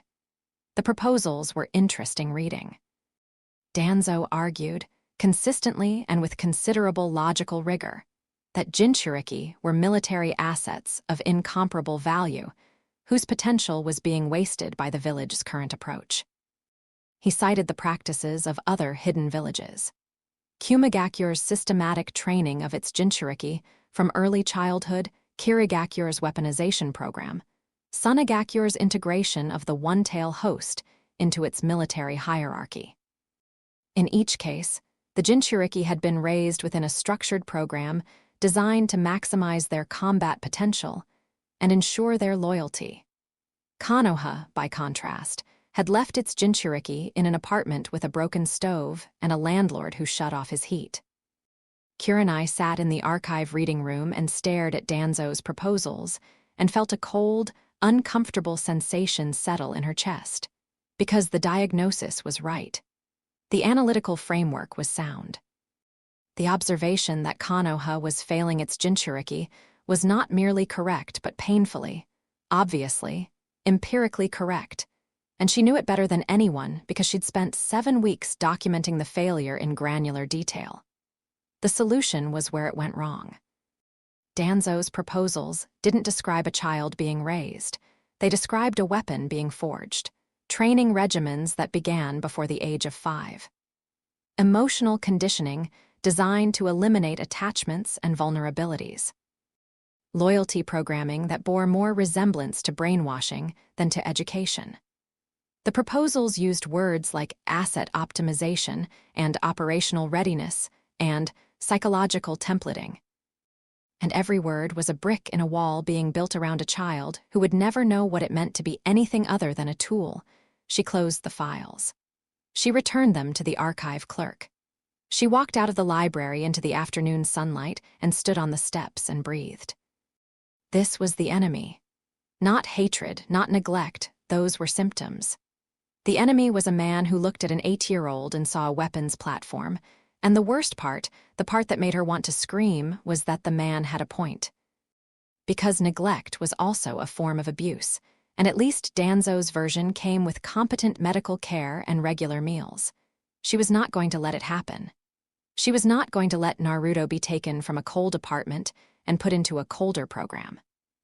But she needed to be smart about it, and smart meant understanding the threat before trying to counter it. She started watching the Watcher. Naruto, meanwhile, was evolving. The traps had been Phase 1. The spoken acknowledgement, "I know you're there," had been Phase 2. Phase 3 was something Kurenai hadn't anticipated, and it charmed and alarmed her in equal measure. He started leaving things. The first time, she almost missed it. A small object on the windowsill, visible through the gap under the curtain, a folded piece of paper. She waited until he left for the academy the next morning, then approached the window and looked at it through the glass. It was a drawing. Done in colored pencil on academy issue paper, crude but energetic. It showed a figure standing on a rooftop, a stick figure with what might have been dark hair, viewed from below at a dramatic angle. Beside it, in large, uneven letters, he'd written, "Who are you?" She left it where it was. The next night, there was a new drawing. This one showed two figures, the rooftop watcher and a smaller figure on the ground looking up. The smaller figure had yellow scribbles for hair and an enormous smile. The caption read, "I'm Naruto. What's your name?" The third drawing was just a bowl of ramen with steam lines rising from it and a speech bubble that said, "Do you like ramen? I like ramen." Kurenai sat on her rooftop and looked at the drawing through the window and pressed her hand against her mouth and laughed. Not the bitter, exhausted laugh of someone at the end of their rope, but a genuine, helpless, slightly hysterical laugh that she had to muffle with both hands because she was on a covert surveillance mission, and she was being emotionally devastated by a stick figure asking her if she liked ramen. She liked ramen. She liked it very much. She especially liked the way an 8-year-old boy, confronted with the mystery of an invisible protector, had responded not with fear or suspicion, but with colored pencils and conversation. He was reaching out. Through drawings and captions and a bowl of ramen with steam lines, he was trying to make friends with a shadow. She wanted to write back. The urge was physical. Her hand actually twitched toward her equipment pouch, where she kept a pencil for field notes. She could write a response. Leave it on the sill. Start a correspondence with a child who had no one else to correspond with. She didn't. Couldn't. Every point of contact was a risk. Every exchange of information was a thread that could be pulled until it unraveled the entire operation. She was already far past the boundaries of her mandate, and the second watcher was out there, and if Root was monitoring Naruto's apartment closely enough, they might notice the drawings too. Might notice the pattern. Might start looking for the person on the other end of the conversation. So she watched the drawings appear and she didn't respond, and she told herself it was the right call, and she hated it. The drawings continued for 2 weeks. Each one was a small window into Naruto's inner world, his humor, his loneliness, his stubborn, irrepressible desire to connect. He drew himself at the academy, surrounded by other students, with an arrow pointing to himself and the word "me" in case she couldn't tell. He drew the Hokage monument with all 4 faces and a 5th face that was clearly supposed to be his own. He drew his apartment with labels: bed, table, kitchen broken, window for you, and that last label, that casual, devastating parenthetical, kept her awake for an entire day. On the 15th night, she saw him do something different. Instead of leaving a drawing on the windowsill, he opened the window. Not all the way, just a crack, wide enough to fit his arm through. He reached out and placed something on the outer ledge, then pulled his arm back and closed the window. She waited until he was asleep, then moved to the building wall and climbed to the ledge. It was a cup of ramen. Instant, prepared on his hot plate, still warm. He'd placed it on the ledge with a pair of chopsticks balanced across the top and a napkin folded underneath. He'd made her dinner. Kurenai crouched on the wall beside the window and looked at the cup of ramen and the chopsticks and the napkin, and she thought about an 8-year-old boy who had almost nothing, who ate expired food from a store that cheated him, who lived in an apartment the village had tried to make unlivable, who had never once in his life had someone make him dinner, and who had taken his nothing and shared it with a stranger he'd never seen. She ate the ramen. It was oversalted and slightly overcooked, and it was the best thing she had ever tasted in her life.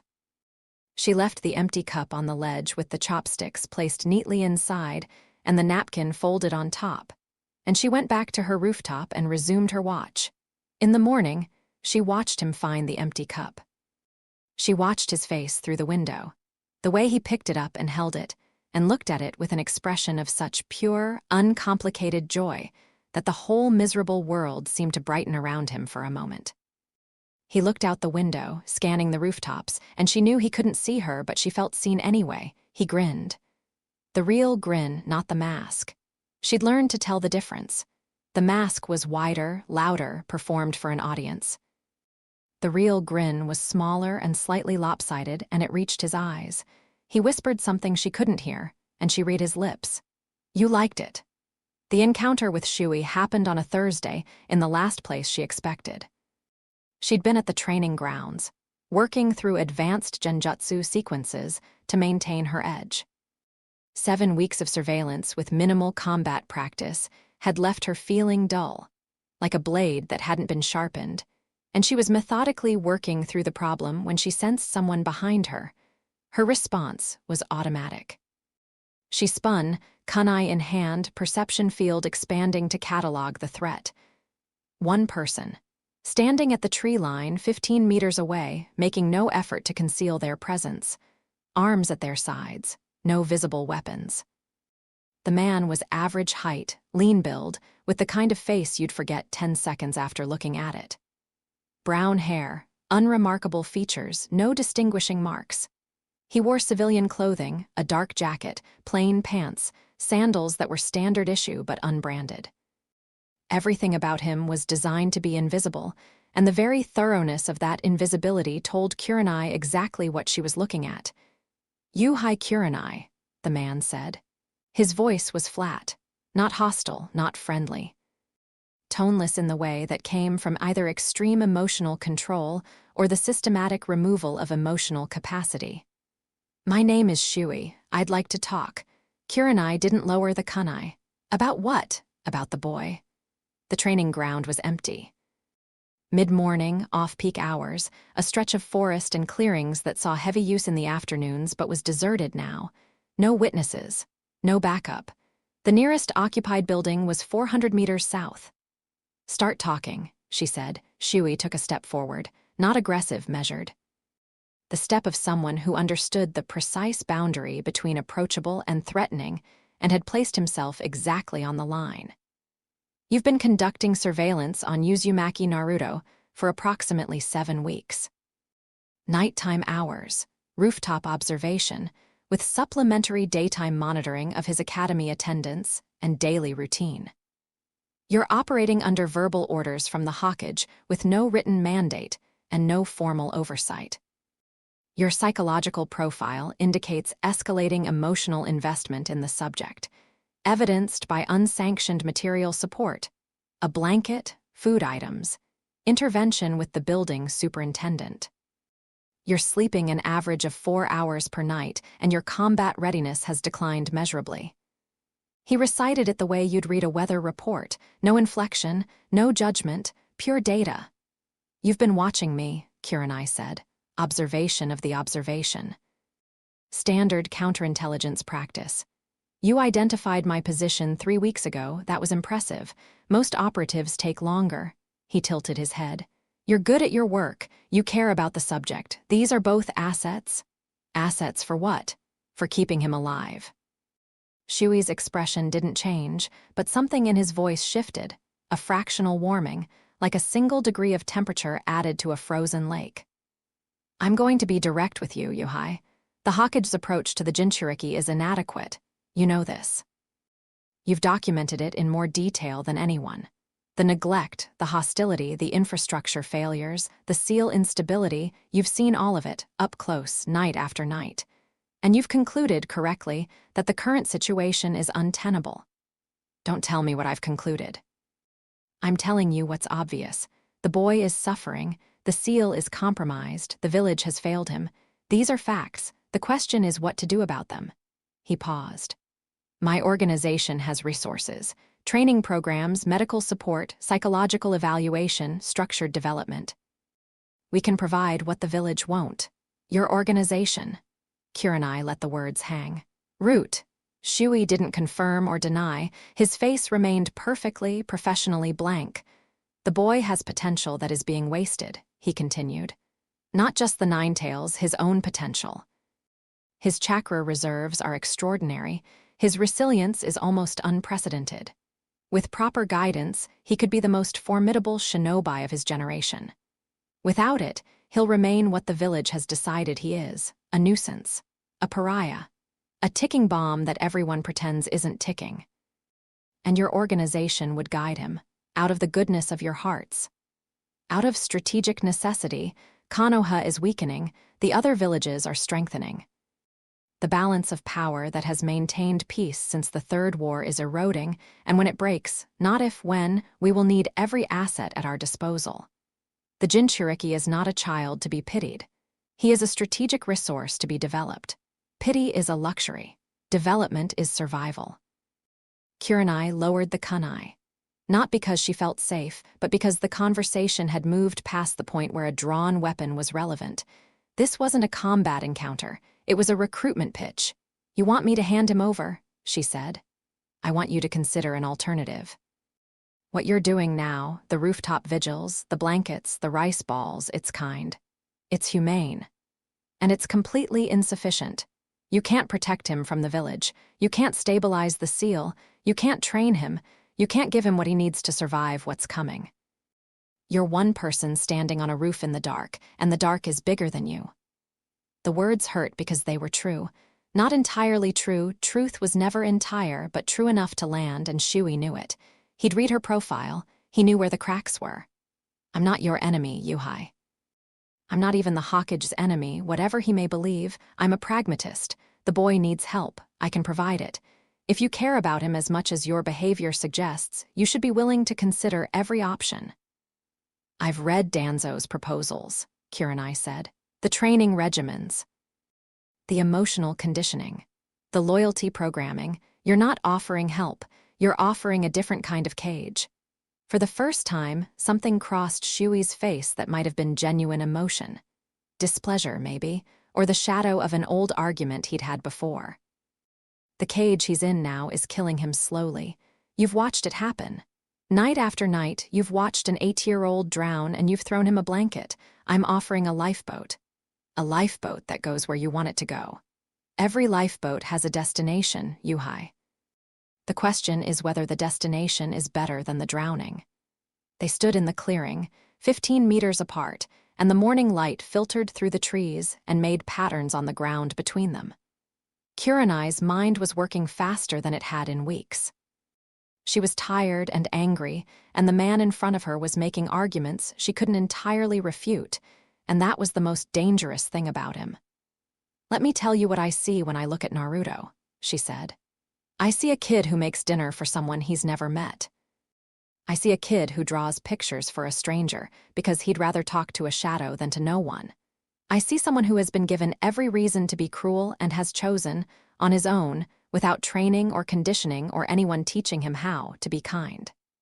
She met Shui's eyes. "Your program would burn that out of him. You'd take the kindness and replace it with efficiency, and you'd call it development, and you'd produce a weapon that could level a battlefield, and you'd have destroyed the only thing that actually matters." Shui regarded her.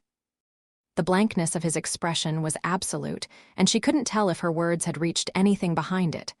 "Kindness," he said, "is a vulnerability. Kindness," she said, "is the point." Silence. A bird sang somewhere in the canopy, oblivious to the weight of the conversation beneath it. "Think about what I've said." Shui stepped back. "I'm not going to force anything. I'm not going to move against the Hawkage's wishes, not yet.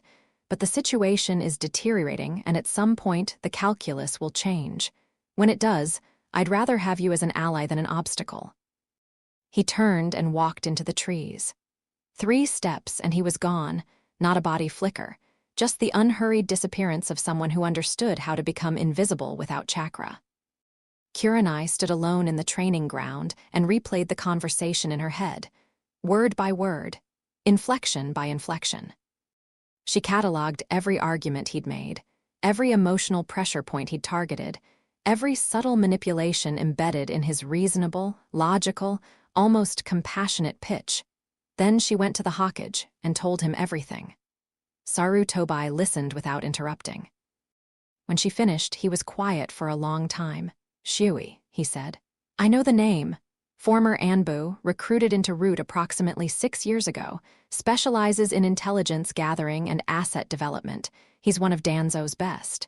He's also right about some things." The words came out before she could stop them, and the silence that followed was so sharp she could have cut herself on it. Sarutobai's eyes found hers, and there was something in them she hadn't seen before. Not anger. Acknowledgement. "Yes," he said. "He is. The village has failed Naruto." I have failed, Naruto. The question has never been whether we are failing, it is what kind of failure we choose. Danzo chooses the failure of control. I have chosen the failure of freedom. Neither is without cost. There has to be a better option. There is. It's slower. It's messier.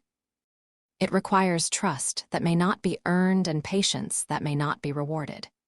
It requires people like Uruka Yumino to work through their own pain and see the boy for who he is. It requires people like you to stand on rooftops in the dark and give a damn. And it requires time, which is the one resource Danzo is least willing to grant us. He stood, walked to the window, looked out over the village, which was going about its business in the afternoon light, as villages do, oblivious to the conversations that shaped their futures. Shui will not act unilaterally. Danzo is too careful for that, but he will continue to build his case, continue to monitor, continue to wait for a moment of crisis that justifies intervention. Your job, Kurenai, is to make sure that moment doesn't come. By standing on a roof. By standing on a roof. He turned back to her. And by being ready. Because when Danzo moves, and he will move, it will not be with a single operative in a training ground. It will be with the full weight of political authority and institutional power, and the only thing that will stop him is evidence that Naruto is better served by freedom than by control. Evidence that you are uniquely positioned to provide. How? By documenting what you see. Not in writing, in yourself, in your testimony when the time comes. You have watched that boy more closely than anyone alive. You know what he is. When Danzo stands before the council and argues that Naruto Uzumaki is a weapon waiting to be forged, you will stand up and tell them what a cup of ramen on a windowsill means. And they will listen, because you will have earned the right to speak. Kurenai looked at the old man and saw, for the first time, not just the calculator but the gambler. Sarutobi was betting everything on a long play, that kindness would outlast control, that a boy's essential nature would prove more durable than a program's conditioning, that the slow, messy, uncertain work of human connection would outweigh the efficient machinery of weaponization. It was a terrible bet. The odds were horrible. The margin for error was non-existent. It was the right bet. I need to tell you something else, she said. Naruto is setting out food for me, on the windowsill. He's trying to communicate. He knows someone is there, and he's reaching out. And you haven't responded. No, but I want to. She paused. He drew a picture of a ramen bowl and asked if I like ramen. Something happened to Sarutobi's face. The lines softened. The political operator receded, and for a moment, just a moment, she saw the man who visited an orphan's apartment twice a year to check a seal and probably stood in the doorway afterward, looking at the empty rooms, and felt the weight of every choice that had led to this. Do you? He asked. Like ramen? I ate the cup he left me. It was terrible. I've never tasted anything better. The Hokage nodded slowly. He turned back to the window. Be careful, Kurenai, be very careful. But if an 8-year-old boy asks you a question through a drawing on a windowsill, he trailed off. Picked up his pipe. Didn't light it. It would be a very hard thing to leave that question unanswered. She left the office understanding that she had not received permission. She had received something more useful and more dangerous, plausible deniability. That night, after Naruto's light went off, after the pipes groaned and the locks clicked and the small figure in the window settled under the red blanket, Kurenai climbed to the outer ledge and placed a folded piece of paper on the sill beside the latest drawing. A picture of the Hokage monument with a fifth face that had whisker marks and a grin. She'd written 5 words. In handwriting she'd deliberately altered to be unrecognizable. Yes. Miso is my favorite. In the morning, from 2 rooftops away, she watched him find it. She watched him read it. She watched him read it again. She watched him hold the paper against his chest with both hands and spin in a circle in the middle of his apartment, laughing. And the sound of it carried through the window and across the gap, and hit her like sunlight after a month of rain. And on the roof of the water treatment facility, the shape was there, watching. 200 meters away, patient as a stone, and she knew now what it was waiting for. It was waiting for Naruto to be alone. She wasn't going to let that happen. Chapter 4. A crack in the mask, the notes became a conversation. Not a fast one. Kurenai limited herself to one response every 2 or 3 days, placed on the windowsill during the darkest hours, when even the second watcher's attention might waver. She wrote in short sentences, careful phrases stripped of anything that could identify her rank, gender, or relationship to the village's power structure. She answered his questions. She asked a few of her own. What's your favorite color? Orange. Obviously. He'd drawn an entire page of orange things to illustrate the point. An orange sun, an orange frog, an orange jumpsuit he apparently wanted but couldn't afford, and what appeared to be an orange hawkage hat, which she was fairly certain wasn't standard issue. What's yours? He'd written back, and she'd hesitated for a full day before answering because even something as simple as a favorite color was a data point, a thread that could be pulled. Red, she wrote, because it was true and because she was tired of lying. He drew her a red sunset the next night. It was terrible, the proportions were wrong, the colors bled outside the lines, and the sun looked more like a tomato than a celestial body. She kept it. She folded it carefully and put it inside the lining of her equipment pouch, behind the medical kit where nobody would find it, and she carried it with her on surveillance shifts the way some people carried photographs. This was getting out of hand. She knew it.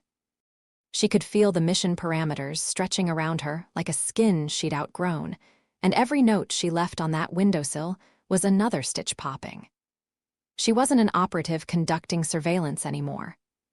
She was a woman having a conversation with a child through scraps of paper, and the conversation had become the thing she looked forward to most in a life that had narrowed to rooftops and insomnia, and the sound of 3 locks clicking in the dark. Asuma noticed. Of course, Asuma noticed. He'd stopped asking about the mission directly. He'd learned that particular wall was unscalable, and instead had shifted to a strategy of persistent, low-pressure presence. He showed up at her apartment with takeout. He happened to be at the same training ground. He invited her to group dinners with the other Jonin, which she declined, and to solo dinners with just him, which she also declined, and to a walk along the river, which she declined so half-heartedly that he took it as a soft yes and appeared at her door the next afternoon with his hands in his pockets and that easy grin that wasn't easy at all. Just a walk, he said. 30 minutes. If you hate it, I'll never bother you again. You'll absolutely bother me again. Okay, I'll bother you again, but I'll feel bad about it. She went. They walked along the Knocker River in the late afternoon light, and for 30 minutes she was just Kurenai. Not the watcher, not the operative, not the woman who'd memorized the sound of a child's breathing patterns.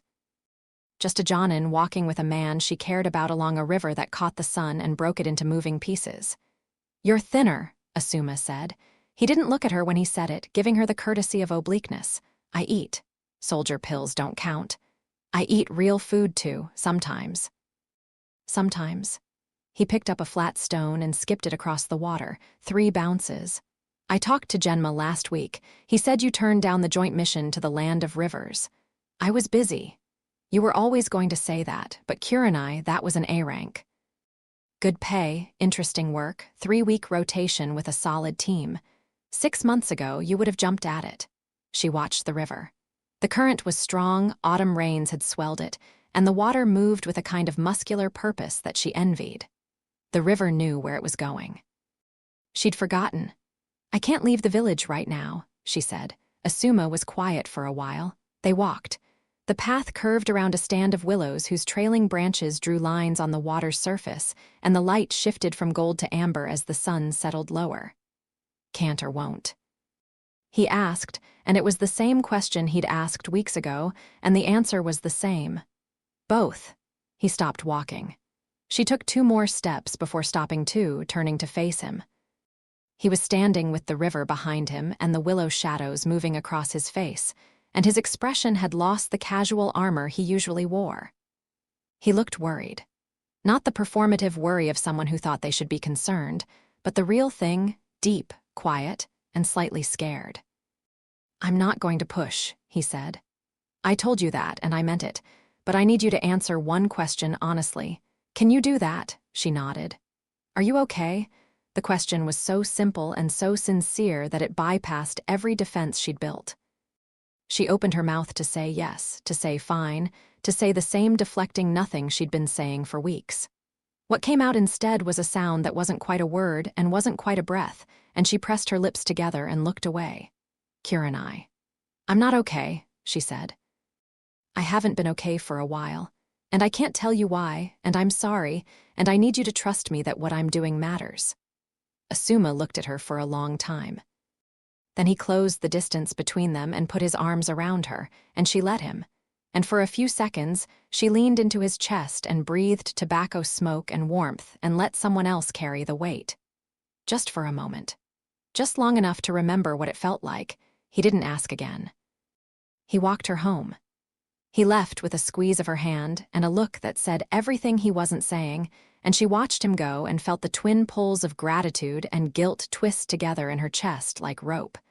Then she changed into dark clothing, checked her equipment, and went to the rooftop. 9 weeks in. Naruto's traps were getting better. This was the part that genuinely impressed her, the part that made the Jonin in her sit up and take professional notice beneath all the emotional weight. The cup on the windowsill phase had been crude. The flower on the landing phase had been clever but predictable. What he was doing now was something else entirely. He'd started using misdirection. She noticed it on a Tuesday night. He'd placed an obvious trap at the window, a conspicuous arrangement of wire and bells that any ninja would spot and avoid. He'd placed a second, slightly less obvious trap at the door, a tilted bucket balanced on the frame, classic academy prank material. Both were decoys. The real trap was the hallway light. He'd replaced the burnt-out bulb himself. She'd watched him do it 2 days earlier, dragging a chair from his apartment to stand on, screwing in a new bulb he'd bought with his own money. She'd assumed it was just a kid who wanted a lit hallway. She'd been wrong. The bulb was connected to a length of fishing line that ran along the baseboard, through a gap under his door, to a tin can on his bedside table. If someone walked down the hallway, the vibration of their footsteps would cause the loosened bulb to shift in its socket, which would tug the fishing line, which would rattle the can. Not a tripwire, a seismograph. Built from a light bulb, fishing line, and a tin can by an 8-year-old who was failing his practical examinations. Kurenai stared at this arrangement for a full minute, tracing the logic of it from hallway to bedroom, and thought, this kid is smarter than anyone knows, not book smart. The academy tested for that, and by those metrics, Naruto was mediocre at best. But this, the spatial reasoning, the creative repurposing of available materials, the fundamental understanding of cause and effect, this was a different kind of intelligence. Practical. Adaptive. The intelligence of someone who'd spent their whole life solving problems that nobody else was going to solve for them. She bypassed it. Chakra walking along the ceiling eliminated the floor vibrations, and she left his latest delivery. A package of fresh onigiri from a shop on the west side where no one knew Naruto's face, without triggering the alarm. In the morning, she watched him check the tin can, find it undisturbed, check the hallway, find the onigiri, and stand there in his doorway with an expression of baffled determination that was pure Naruto, equal parts frustration and delight. He brought the food inside. She watched him eat it, sitting cross-legged on his bed, and he paused mid-bite and looked toward the window. "You're really good," he said, addressing the air with the casual directness that she'd come to recognize as his default mode. Like, really, really good. I almost had you with the light thing. You know how long it took me to figure that out. 3 days, 3 whole days. He took another bite. But I'm gonna catch you, just wait. She believed him. Not that he'd catch her. She was a Jonin, and his traps, however creative, were operating in a different league, but that he'd never stop trying. That was the thing about Naruto. He didn't have talent in the traditional sense, didn't have bloodlines or prodigious chakra control, or the inherited advantages that greased the path for half the students at the academy. What he had was an absolute, bone-deep, almost irrational refusal to quit. He'd been beaten by the village every day of his life, and he kept getting up. She'd been watching him for over 2 months, and she still didn't fully understand where it came from, that stubborn, luminous insistence on existing at full volume in a world that would have preferred his silence. Maybe that was the Nine Tails. Maybe the demon's chakra, even caged, even sealed, radiated some quality of defiance that infected its host. Or maybe it was simpler than that. Maybe some people were just born with a fire in them that refused to go out, and Naruto Uzumaki was one of those people. And the village could pour water on him until the rivers ran dry and he'd still burn. She was thinking about this, about fire and water and the strange alchemy of human resilience, when the seal cracked again. It was worse this time.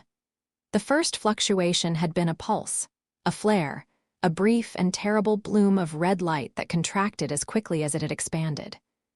This one built slowly.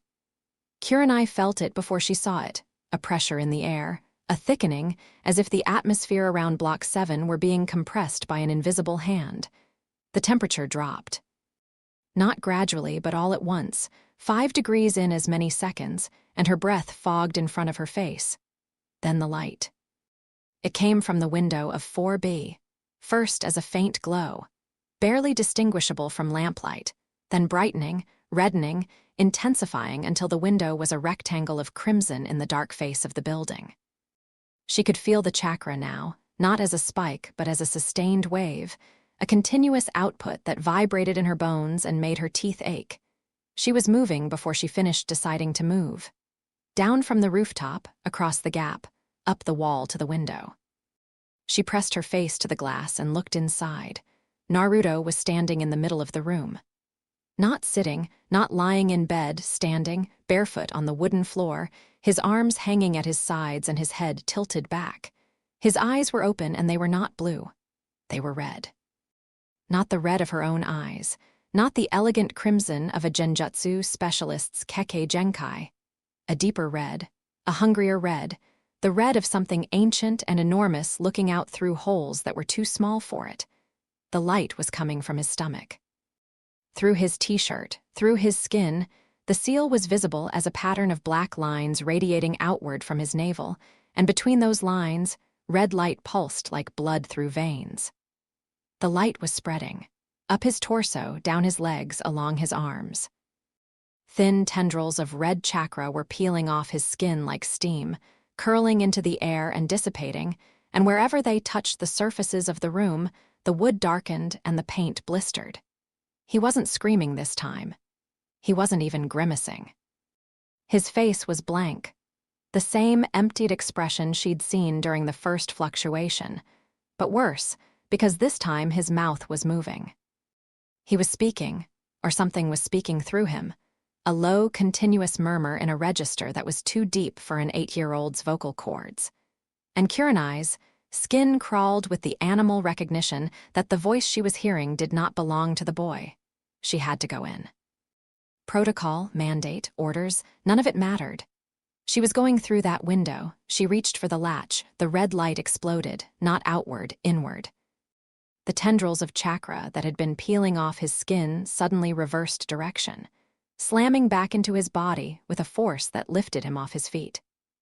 He hung in the air for a half-second, back arched, mouth open, and then the seal blazed white-hot and the red light was sucked down into it like water into a drain, and Naruto dropped to the floor and didn't move. Kurenai tore the window open. The latch broke in her hand.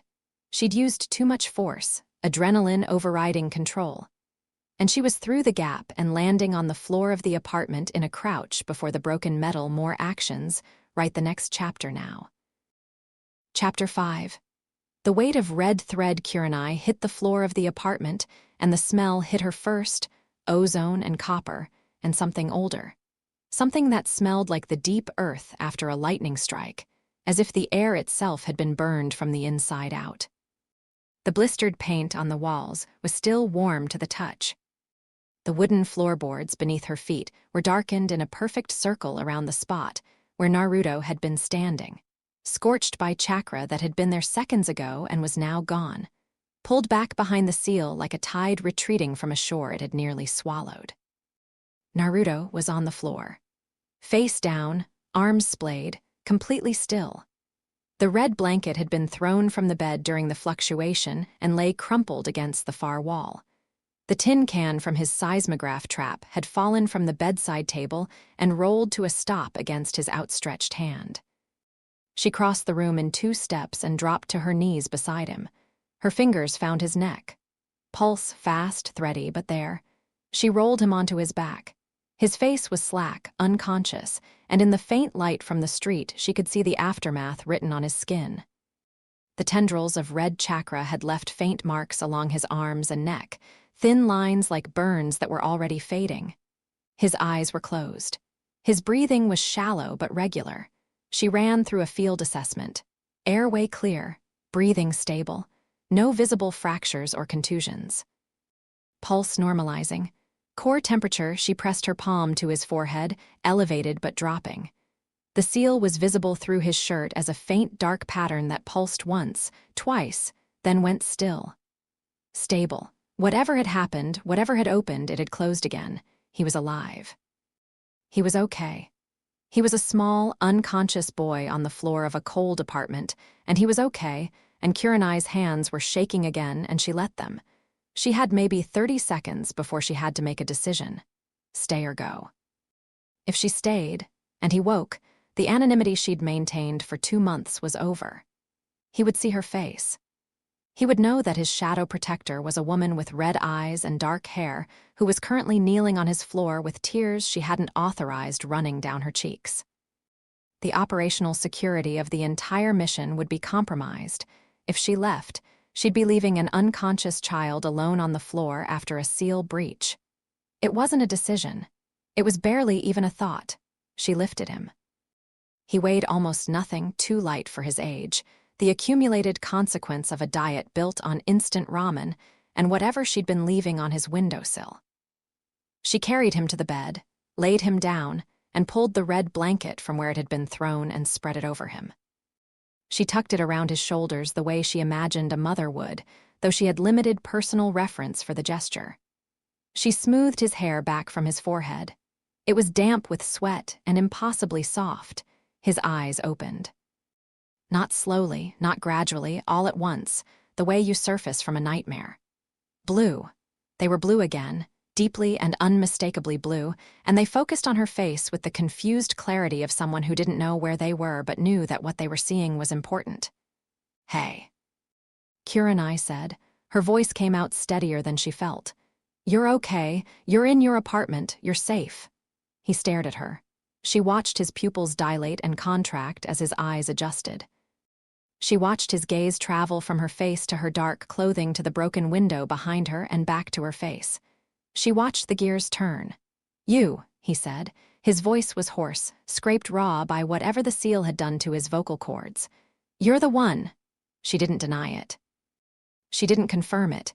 She just stayed where she was, kneeling beside his bed with one hand still resting on the blanket near his shoulder, and let him look at her. He trailed off, swallowed, tried again. You're a girl. Despite everything, the terror of the last 5 minutes, the shaking hands, the broken window, the scorch marks on the floor, Kurenai almost laughed. Of all the things he could have said, of all the revelations available to him in this moment, that his anonymous protector was real, was a ninja of considerable skill who had been watching him for months. The thing that struck him was her gender. I'm a woman, she corrected gently. Right, sorry, a woman. He was staring at her with an intensity that bordered on aggressive, as if he was trying to memorize her face before she disappeared. His hand moved under the blanket and found the edge, gripping it. Are you gonna leave? Not yet. Are you gonna leave later? Probably. Are you gonna come back? The question was asked without inflection. Flat. Practiced, like he'd asked it before in other contexts about other people, and the answer had always been no. He was bracing himself. She could see it in the set of his jaw and the way his fingers tightened on the blanket. He was preloading the disappointment so it wouldn't hit as hard. Yes, she said. I'm going to come back. Something happened to his face. It didn't crumble. That would imply weakness, and there was nothing weak about Naruto Uzumaki. It opened. The armor he wore, the the grin-shaped shield he carried everywhere, the loud, bright performance of a boy who'd learned to fill silence before silence could fill him. All of it fell away, and what was left was raw and young and so desperately hopeful that she had to lock her jaw to keep her composure. "What's your name?" he whispered. "Kurenai, Kurenai." He said it carefully, giving each syllable its full weight, treating the name like something fragile and valuable. "That means red. It does. Your eyes are red, they are. That's cool." A pause. "Are you the one who likes miso ramen?" "That's me," he smiled. The real one, the lopsided one, the one that reached his eyes. And then his face twisted and his body curled in on itself, and he made a sound, a small, choked, gasping sound, and Kurenai realized he was crying. Not the quiet, contained tears of his nighttime episodes. Real crying, the kind that comes from a place so deep you didn't know it was there until something cracks it open, ugly and loud and completely uncontrolled. She didn't think about what to do. Her hand moved from the blanket to his back, and she rubbed slow circles between his shoulder blades, the way you'd comfort any child, the way someone should have comforted this child 1,000 times before and never had. "It's okay," she said. "It's okay. I knew you were real." He choked out between sobs. "Everyone, I told Uruka-sensei someone was leaving stuff, and he said it was probably the wind, and I said the wind doesn't leave rice balls, and he looked at me like, I know. And I thought maybe I made you up. Maybe I was crazy.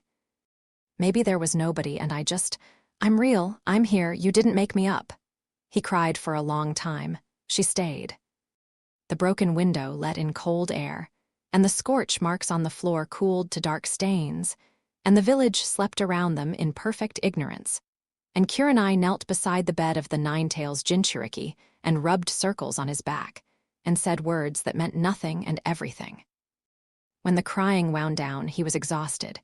His eyes were swollen and his nose was running, and he looked exactly like what he was, a tired, overwhelmed kid who had been through too much. "What happened to me?" he asked. His voice was small.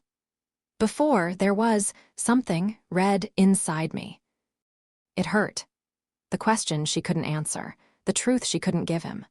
She heard the Hokkage's voice in her head when an 8-year-old learns that the thing that killed his parents is living in his stomach, and she understood the prohibition even as she hated it.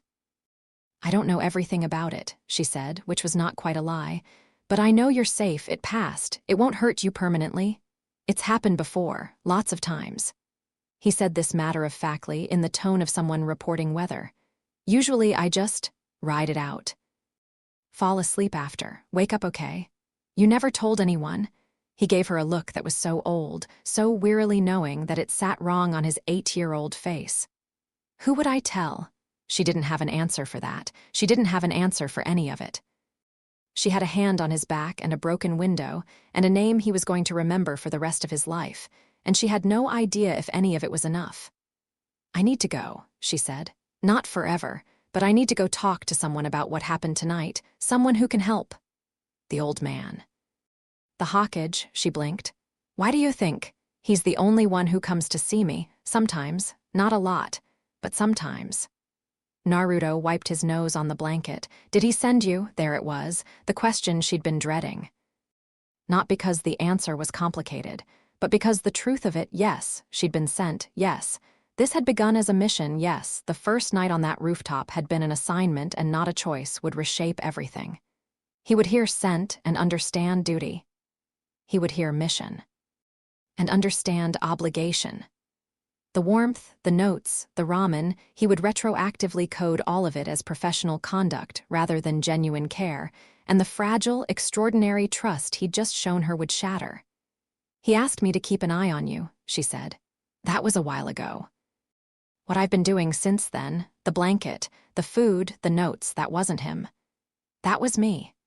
Naruto studied her face with the same intensity he'd shown when he first opened his eyes, reading her. Not with a ninja's analytical skill, but with a lonely child's finely calibrated sense for sincerity. He'd spent his whole life sorting people into categories, those who meant it and those who didn't, those who would stay and those who would leave, and he was sorting her now. "Miso ramen." He said, "What? You said miso was your favorite on the note, was that true? Yes. What about the drawing, the sunset I made you, did you keep it? She reached into her equipment pouch behind the medical kit and pulled out the folded piece of paper. She held it up. Even in the dim light, the orange and red-colored pencil was visible, the lopsided sun, the messy horizon line. Naruto looked at the drawing. Looked at her. Looked at the drawing again. Okay, he said. And the word carried so much weight, so much careful, tentative, conditional trust, that it might as well have been a contract signed in blood. Okay, she said back. She fixed the window as best she could, a temporary seal that would hold against the cold until she could arrange a proper repair. She made him drink a glass of water. She waited until he was lying down again, blanket pulled up, eyes heavy with the post-crisis exhaustion that was the body's way of enforcing recovery. Kurenai, he said as she moved toward the window. Yeah, will you? Next time when you come back. Can you knock on the door like a normal person? She stopped, turned. He was watching her from the bed, blonde hair against the pillow, blue eyes fighting sleep. And the request was so simple, not for protection or rescue or the intervention of power. Just for someone to knock on his door like he was a person who received visitors, that she felt the last intact piece of her professional detachment crack cleanly in half. Yeah, she said. I can do that. She left through the window. She sealed it behind her. She stood on the outer ledge for one long breath, 2, 3, then pushed off and hit the adjacent rooftop running. She had to get to the hawkage. The seal breach was more severe than the first. Whatever was happening inside Naruto was escalating, and the old man's reassurances about growing pains and natural recalibration felt increasingly inadequate against the reality of an 8-year-old lifted off his feet by demon chakra.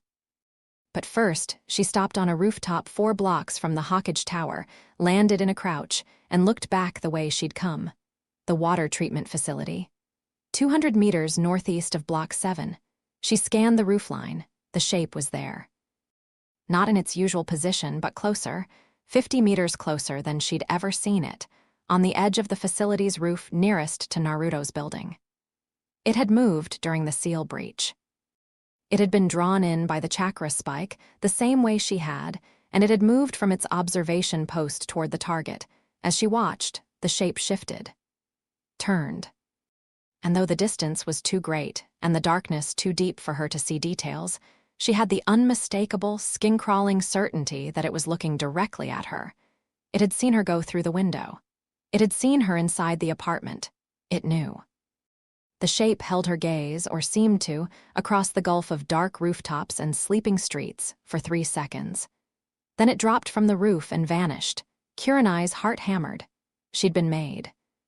Her cover, Naruto's location, her emotional connection to the target, all of it was now intelligence in Root's hands, and Shui's calm voice echoed in her memory. When the calculus changes, I'd rather have you as an ally than an obstacle. The calculus had just changed. She ran. Sarutobi was awake. He was always awake when it mattered, as if the village itself sent signals through the floor of his tower that woke him when things went wrong.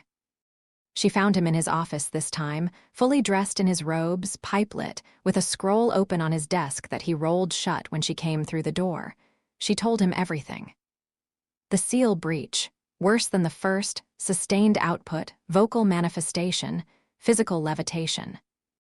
Naruto conscious and asking questions. Her entry into the apartment, her exposure to the boy, and the watcher closer than ever, seeing her, seeing everything. Sarutobi listened without moving. His pipe went out. He didn't relight it. Show me, he said. The marks on the floor, the burn pattern. You want to go there now? I need to see it before the chakra residue dissipates. Within the hour, the traces will be unreadable. They went. The hawkage of Kano Hagakure and a sleep-deprived Jonin crossing the village rooftops in the pre-dawn dark, moving fast and silent. Kurenai led. They dropped to street level a block from the building and approached on foot. The hallway was dark. The bulb Naruto had installed was still in its socket, the fishing line seismograph undisturbed, and Sarutobi paused at the door of 4B and placed his palm flat against the wood. His eyes closed. Chakra flowed from his hand into the door, through the frame, into the structure of the apartment beyond. Kurenai felt it, a controlled, precise pulse of energy, the diagnostic technique of a man who had been checking this seal for 8 years. The pulse went out, came back. Sarutobai's brow furrowed. "The seal is intact," he said, "but the resonance pattern has shifted. The recalibration was more aggressive than the previous events." "I saw it. Whatever came out of him came out and went back. That's the design." The fourth built a seal that breathes. It allows controlled release to prevent pressure buildup, then reabsorbs. "What concerns me is the amplitude. The amount released tonight was..." He trailed off, opened his eyes. "I need to see inside." Kurenai picked the locks. She didn't want to wake Naruto with a knock, not after the night he'd had. The apartment was dark. Naruto was asleep on the bed, red blanket pulled over his head, breathing the deep, slow rhythm of genuine exhaustion. Sarutobai crossed the room without sound, moving with a grace that belied his age, and knelt beside the bed. He pulled the blanket down gently, exposing Naruto's torso. The boy's shirt had ridden up in sleep, and the seal was visible on his stomach. The spiral pattern with its radiating elements, the calligraphy of the fourth Hokage written in ink and blood and desperate love. Sarutobai placed his hand over it, closed his eyes. Kurenai watched from the doorway. The Hokage's face was unreadable in the dark, but his hand trembled slightly against the boy's skin, and she didn't think it was from the diagnostic technique. A minute passed. 2. Sarutobai withdrew his hand and stood. "The seal is holding," he said quietly. "But the frequency of these events will increase as his chakra system matures. The next one could be within days. He asked me what was happening to him. I didn't tell him. You couldn't have. The law, I know the law." Her voice was harder than she intended.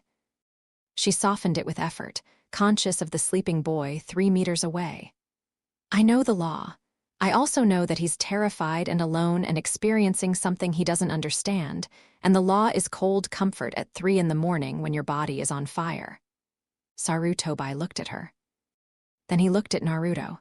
Then at the scorch marks on the floor, the blistered paint on the walls, the evidence of power that had filled this room and retreated. "I will speak to him," Sarutobai said. "Not about the Ninetales, not yet, but about the seal in terms he can understand. That there is something inside him that is part of his strength, and that sometimes it shifts as he grows, and that it will not harm him. It's not the whole truth, but it's not a lie. When, tomorrow, I'll visit in the afternoon, as I occasionally do, it won't be conspicuous." He paused. "You said the root operative saw you enter the apartment." "Yes. Then we must assume Danzo now knows that the Hokage has an agent with emotional ties to the Jinchuriki. He will use this. He'll frame it as a security risk, an operative who has become compromised, whose judgment is clouded by personal attachment. He'll argue that the Jinchuriki needs to be moved to a controlled environment for his own safety." Sarutobai's voice was clinical, but underneath it, she heard the gears of political calculation spinning at speed. "He'll bring it to the council within the week. Then we have a week. We have less than that. Danzo doesn't wait for council meetings to make his moves. He sets the conditions first. By the time the council convenes, he'll have already positioned the pieces." Sarutobai moved toward the door. "Go home, sleep. I'll send for you when I know more, Lord Hokage." He stopped. "I told Naruto I'd come back. I told him I'd knock on the door, like a normal person." The old man was silent for a moment. Then he reached out and placed his hand on her shoulder, briefly, gently, with a weight that was not physical. "Then come back," he said. "And knock on the door." He left. Kurenai stood in the doorway of the apartment and watched him go down the dark hallway, an old man in white robes walking alone through a building that smelled like machine oil and cold concrete, and she thought that he was the loneliest person she'd ever seen. Lonelier than Naruto. Lonelier than her. Because Naruto had the excuse of a village that hated him, and she had the excuse of a mission that consumed her, but Sarutobai had no excuse at all. He was lonely because he'd made the choices that led here. Every compromise, every calculated sacrifice, every time he'd picked the lesser evil and lived with it. and there was no one to blame but himself. She closed the apartment door softly and went home. She slept for 6 hours. A record, recently.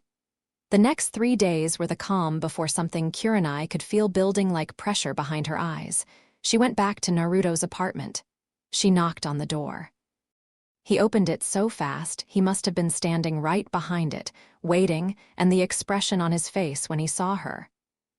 When he confirmed that she was real, that she'd come back. That the knock on the door was not a hallucination or a dream, was something she would carry with her for the rest of her life. "Hi," he said. "Hi. Do you want to come in? It's kind of messy. Actually, it's really messy. I tried to clean up, but I'm bad at it. Do you want some ramen? I have ramen." "I always have ramen." She came in. She sat at his small table and ate ramen that was oversalted and slightly overcooked, and she listened to him talk. He talked the way a dam breaks, everything at once, in no particular order, with the accumulated force of years of having no one to tell. He told her about the academy, about Uruka who was strict but fair, about Mizuki who was nice but something about his niceness made Naruto's stomach feel weird, and he didn't know why. He told her about the kids in his class. Kiba, who was loud and smelled like dog. Shikamaru, who was lazy but probably the smartest person alive. Hinata, who couldn't look at him without turning red. Sasuke, who was the worst person in the entire world, except maybe he wasn't.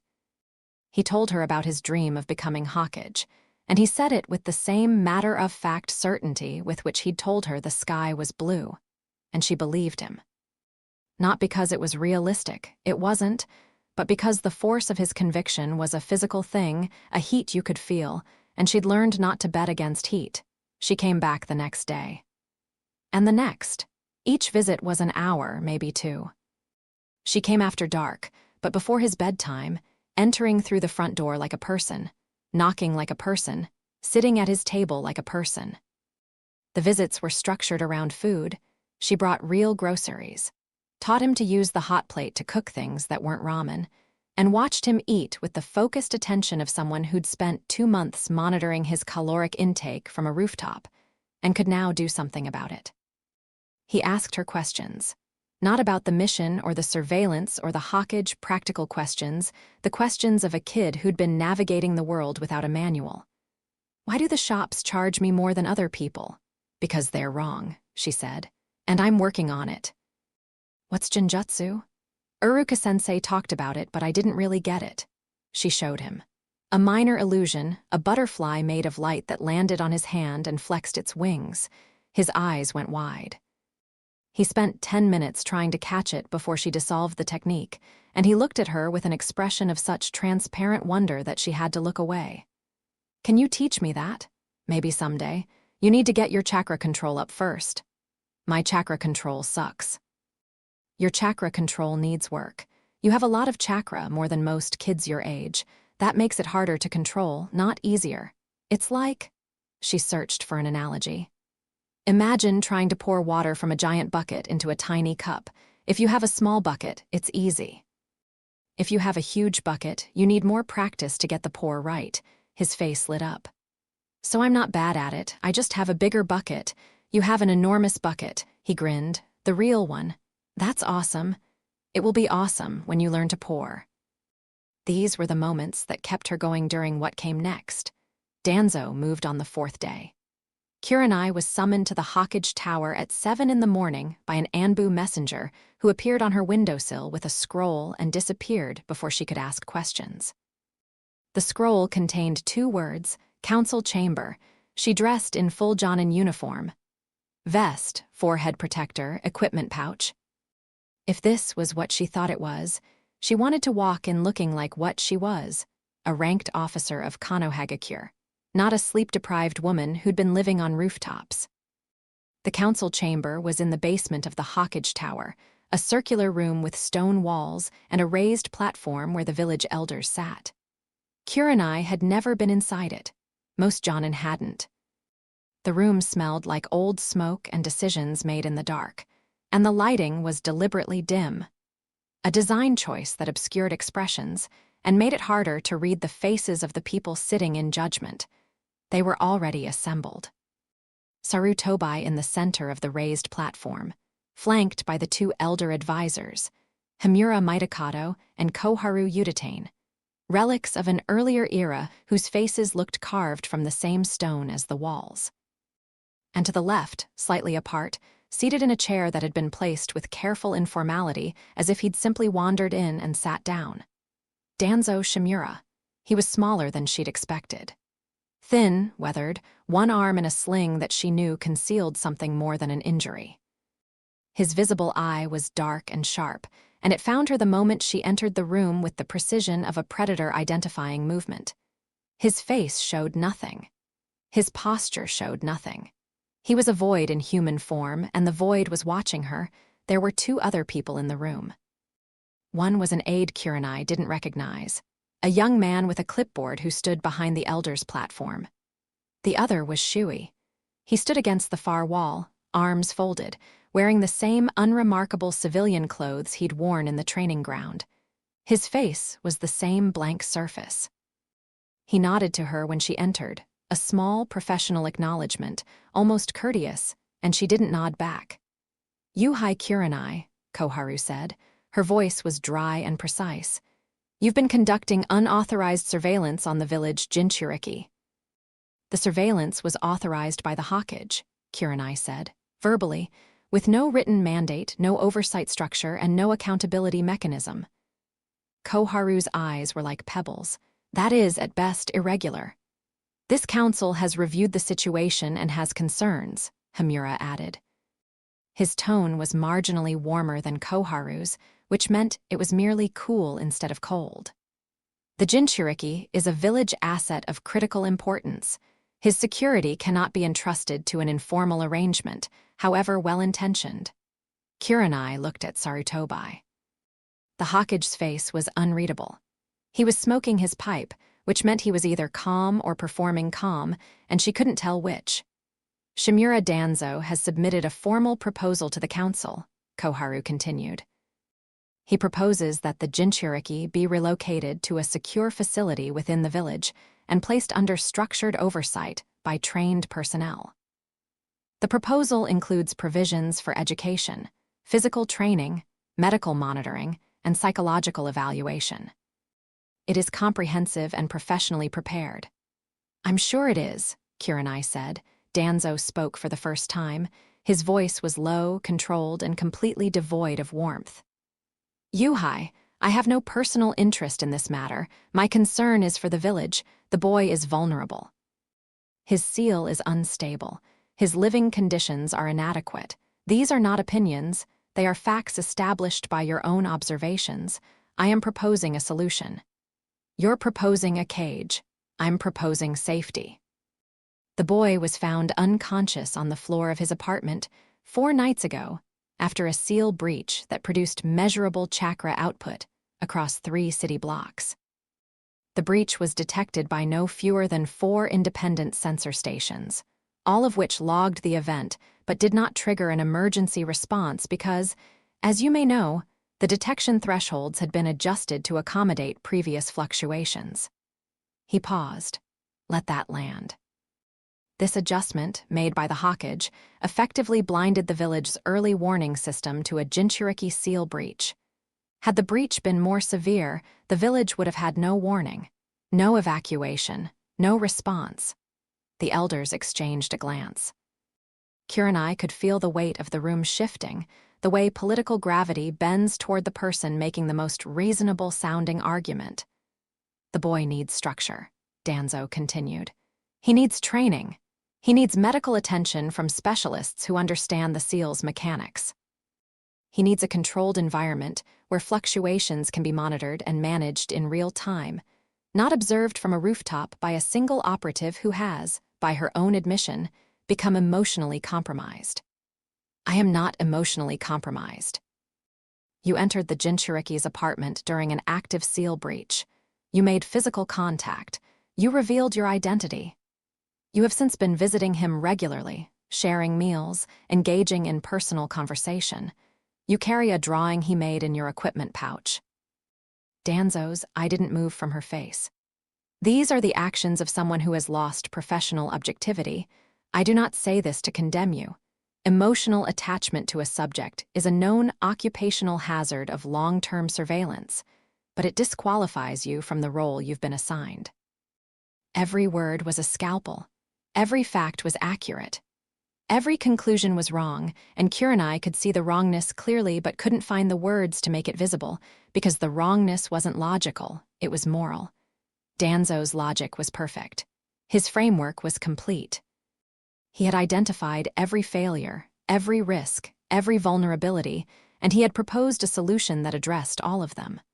The solution just happened to require turning a child into a weapon. "May I speak?" she said. Koharu nodded. Kurenai stepped forward. She was aware of Shui watching from the wall, of Danzo's dark eye tracking her, of Sarutobai's silence. The old man had not said a word since she'd entered the room, and she understood, with a flash of clarity, that this was deliberate. He'd brought her here to speak for herself. This was the moment he'd been preparing for when he told her that her testimony would matter, that what she'd witnessed would be the evidence that countered Danzo's arguments. He'd bet on this, on her. She hoped to hell the bet paid off. "Everything Shimura Danzo has said about the situation is true," she began. "The boy's living conditions are inadequate. The seal fluctuations are escalating. The village's treatment of him is a disgrace. I've spent over 2 months documenting it, and I can confirm every point he's made. He's right." The room went very still. Even Danzo's expression shifted, a fractional widening of his eye, the surprise of a chess player whose opponent has just moved a piece in an unexpected direction. "He's right about the problem," Kurenai continued. "He's wrong about the solution. And the reason he's wrong is something that can't be measured or logged or put into a proposal, because it's about who Naruto Uzumaki actually is." She paused, breathed, found her footing. "I've watched that boy every night for 2 months. I've seen him check his locks 3 times before bed because no one ever made him feel safe. I've seen him walk 26 minutes to school instead of 12 because the village has taught him which streets to avoid. I've seen him eat expired food because the shopkeeper rearranges the shelves. I've seen him sit up in the dark, hurting from something he doesn't understand, and handle it alone because he's never once had anyone to call." The room was silent. She kept going.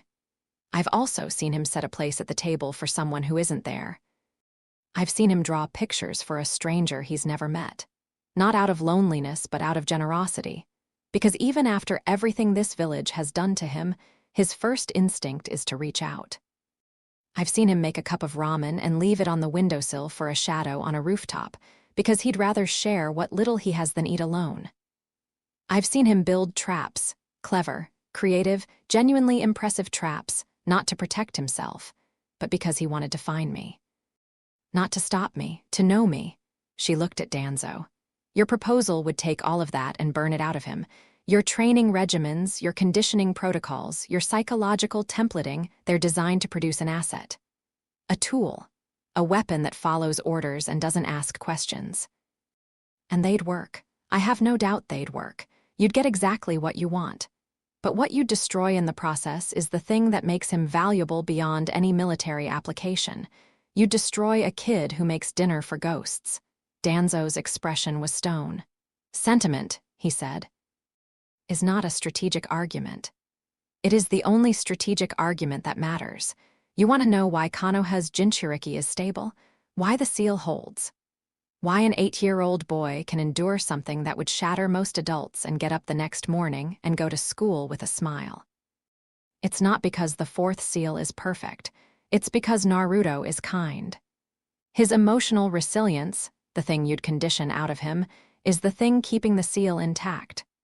The Hokage told me that the seal's integrity is influenced by the host's psychological state. Distress weakens it. What do you think your program would do to his psychological state?" Silence. Long, heavy, occupying every corner of the room, Koharu spoke. "You believe the boy is better served by his current situation?" "No, his current situation is terrible. But the answer isn't to trade one form of neglect for another. The answer is to actually help him. Real help, a safe home, proper nutrition, people who give a damn, access to training that develops his abilities without stripping his identity. He's in the academy. He has an instructor who is learning to see him. He has the Hokage's attention, and now he has me. She straightened. I am not compromised, I am committed. There is a difference, and it matters. The room held its breath. Kurenai could feel the political currents moving around her. The elders calculating, Danzo recalibrating, Sarutobi waiting with the patience of a man who had learned long ago that the most powerful thing you can do in a political fight is let someone else land the blow. The council will deliberate, Hamura said. Yuhai, you are dismissed. Shimura, you as well. Kurenai turned and walked out. She didn't look at Danzo. She didn't look at Shui. She walked through the door and up the stairs and out of the Hokage Tower into the morning light, and she stood on the steps and breathed. Shui appeared beside her. She didn't startle. She'd felt him coming. That was well done, he said. Don't. I mean it. You made a compelling case. The elders were moved, even Koharu, and she hasn't been moved by anything since the Second War. He stood beside her on the steps, looking out over the village with an expression that might have been contemplation. It won't be enough. We'll see. I'm telling you it won't be enough. Danzo doesn't lose political fights. He loses battles to win wars. He'll accept the council's ruling, whatever it is, and he'll reposition. The next time he moves, it won't be through the council. It will be through action. Kurenai turned to face him. In the daylight, Shui looked even more unremarkable than he had in the training ground, a face designed to disappear into crowds, features so average they resisted memory. But his eyes were sharp, and what she saw in them wasn't malice. It was conviction. The deep, bedrock certainty of someone who believed absolutely in what they were doing. If you come for him, she said, I will stop you. Shui regarded her for a moment, then something happened to his face, a shift, a softening, so brief she might have imagined it. I believe you'll try. He said, for what it's worth, I hope you're right about him. I hope kindness is enough. He stepped away. But if it's not, when it's not, my offer stands. He walked down the steps and into the village and was gone. Kurenai stood on the steps of the Hokage Tower and watched the morning traffic flow past. Civilians and ninja and children heading to school, the ordinary machinery of a village that had built itself on sacrifice and maintained itself on compromise, and was now in the basement of this building. Deciding the fate of a boy who made ramen for shadows, she went home. She changed out of her formal uniform. She packed a bag with groceries, vegetables, rice, fresh fish, the kind of food a growing boy needed and never got, and she walked across the village to Block 7, climbed the stairs to the 4th floor, and knocked on the door of apartment 4B, 3 locks disengaged. 1, 2, 3. The door opened. Naruto stood there in his pajamas, hair sticking up at impossible angles, yesterday's ramen stain on his collar, grinning the real grin. Kurenai, I wasn't expecting, is that fish. I don't know how to cook fish. Can you teach me? Yeah, she said. I can teach you. She went inside. The door closed. The locks clicked shut behind her, 1, 2, 3, and for the first time, the sound didn't make her heart break. It made her feel safe. Whatever Danzo did next, whatever route planned, whatever political machinery was grinding toward a decision in the basement of the Hokage Tower, it would come. She knew it would come, and when it came, she would be here. Not on a rooftop, not in the shadows, here, in the light. Knocking on the door like a normal person. She taught him to cook fish. He burned the first piece and undercooked the second and got the third almost right, and they ate together at his small table with 2 places set, and neither of them put one back. Chapter 6. Morning. At last, the council's ruling came 3 days later, delivered by an Anbu messenger who materialized in Kurenai's apartment at dawn with a sealed scroll and the blank-masked courtesy of someone who had no opinion about its contents. She broke the seal and read it standing in her kitchen in bare feet with her hair still wet from the shower, and the relief that hit her was so sudden and so physical that she had to put one hand on the counter to stay upright. The Jinchuriki would remain in his current residence. The Hokage's informal surveillance arrangement would be formalized, assigned a mission classification, given an oversight structure, filed properly. Kurenai would be designated as Naruto's primary welfare liaison, a newly created position that the scroll described in dry bureaucratic language that meant, in practice, exactly what she'd already been doing. The council acknowledged the need for improved living conditions and allocated a modest budget for residential upgrades. The proposal for relocation to a secure facility was tabled indefinitely, pending further review. Tabled, not rejected. Indefinitely, not permanently. The language was the political equivalent of a held breath. The council giving Sarutobi what he wanted while preserving Danzo's option to reopen the matter at any time. It was a compromise, and like all compromises, it satisfied no one completely and prevented no one from trying again. But it was enough. For now, it was enough. She dressed, tucked the scroll into her vest, and went to the Hawkage Tower. Sarutobi was in his office, hat on, pipe lit, looking more like his public image than she'd seen him in weeks. The kindly grandfather, the benevolent leader. She wondered if the hat was part of the performance. Put on the costume, become the character. "You've read the ruling," he said. "I have, thank you." "Don't thank me, thank yourself. The elders were persuaded by your testimony, not by my maneuvering." Koharu told me afterward that she hadn't changed her mind about a Jinchuriki matter in 12 years. He set his pipe down. "She also told me you were either the most dedicated operative she'd ever seen or the most dangerously compromised. She couldn't decide which." "What did you tell her?" "That the distinction was less important than the results." Kurenai allowed herself a small smile. It felt unfamiliar on her face, like a muscle she hadn't used in months. "What happens now, with Danzo?" Sarutobi's expression didn't change, but something behind it shifted, a recalculation, a reorientation of the chessboard. Danzo accepted the ruling publicly. He expressed his respect for the council's wisdom and his continued concern for the village's security. He was gracious. He was statesmanlike. He was everything a loyal elder should be. Which means he's already planning his next move. Which means he's already planned it. Danzo doesn't react. He anticipates. The council ruling was not a surprise to him. He knew the likely outcome before the deliberation began. His purpose in bringing the matter forward was not to win. It was to establish a record. A formal, documented proposal for the Jinchuriki's relocation, submitted through proper channels, reviewed by the council, and preserved in the archives. When the next crisis comes, and there will be a next crisis, he'll point to that record and say, "I warned you. I offered a solution. You refused it. The consequences are yours." So this was a setup for the future. Everything Danzo does is a setup for the future.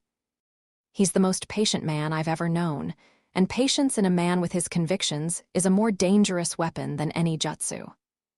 Sarutobi picked up his pipe again, turned it in his fingers, set it down. A nervous habit, or the habit of a man whose hands needed occupation while his mind worked. Your position is secure for now. The formal designation gives you institutional protection. Danzo can't move against you without challenging a council-approved assignment, but it also makes you visible. You're no longer a shadow on a rooftop. You're a named operative with a documented connection to the Jinchuriki. That connection can be targeted. I know. Do you? Because targeted doesn't mean what it meant a month ago. A month ago, the threat was root operatives conducting parallel surveillance. Now the threat is political. Danzo will look for ways to discredit you, to demonstrate that your emotional attachment to Naruto is a liability, to build a case that your judgment is compromised. Every interaction you have with the boy from this point forward is evidence in a trial that hasn't begun yet. Then I'll make sure the evidence tells the right story. Sarutobi studied her. Whatever he saw in her face seemed to satisfy him because he nodded once and pulled a folder from his desk. There's something else. Your performance evaluations for the past quarter show a measurable decline in mission readiness. Reduced sleep, weight loss, diminished response time, these are on record. Danzo's people will have copies. Kurenai's jaw tightened. The evaluations were accurate, she couldn't dispute that. 3 months of 4-hour nights and soldier pill meals had taken a toll that was visible to anyone looking. I'm assigning you mandatory stand-down, Sarutobi continued. 2 weeks, no nighttime surveillance, no operational duties. You will eat regular meals, sleep regular hours, and present yourself for a physical evaluation at the end of the period. When you return to duty, your evaluations will reflect a fully operational Jonin with no performance deficits for Danzo to exploit. 2 weeks without watching Naruto. 2 weeks during which Anbu will cover your surveillance rotation. The boy will not be unprotected. He'll be unvisited by you, which is a different thing. She wanted to argue. The reflex was immediate and strong, 2 weeks away from the rooftop, away from the window, away from the apartment with its two-place settings and its smell of overcooked fish.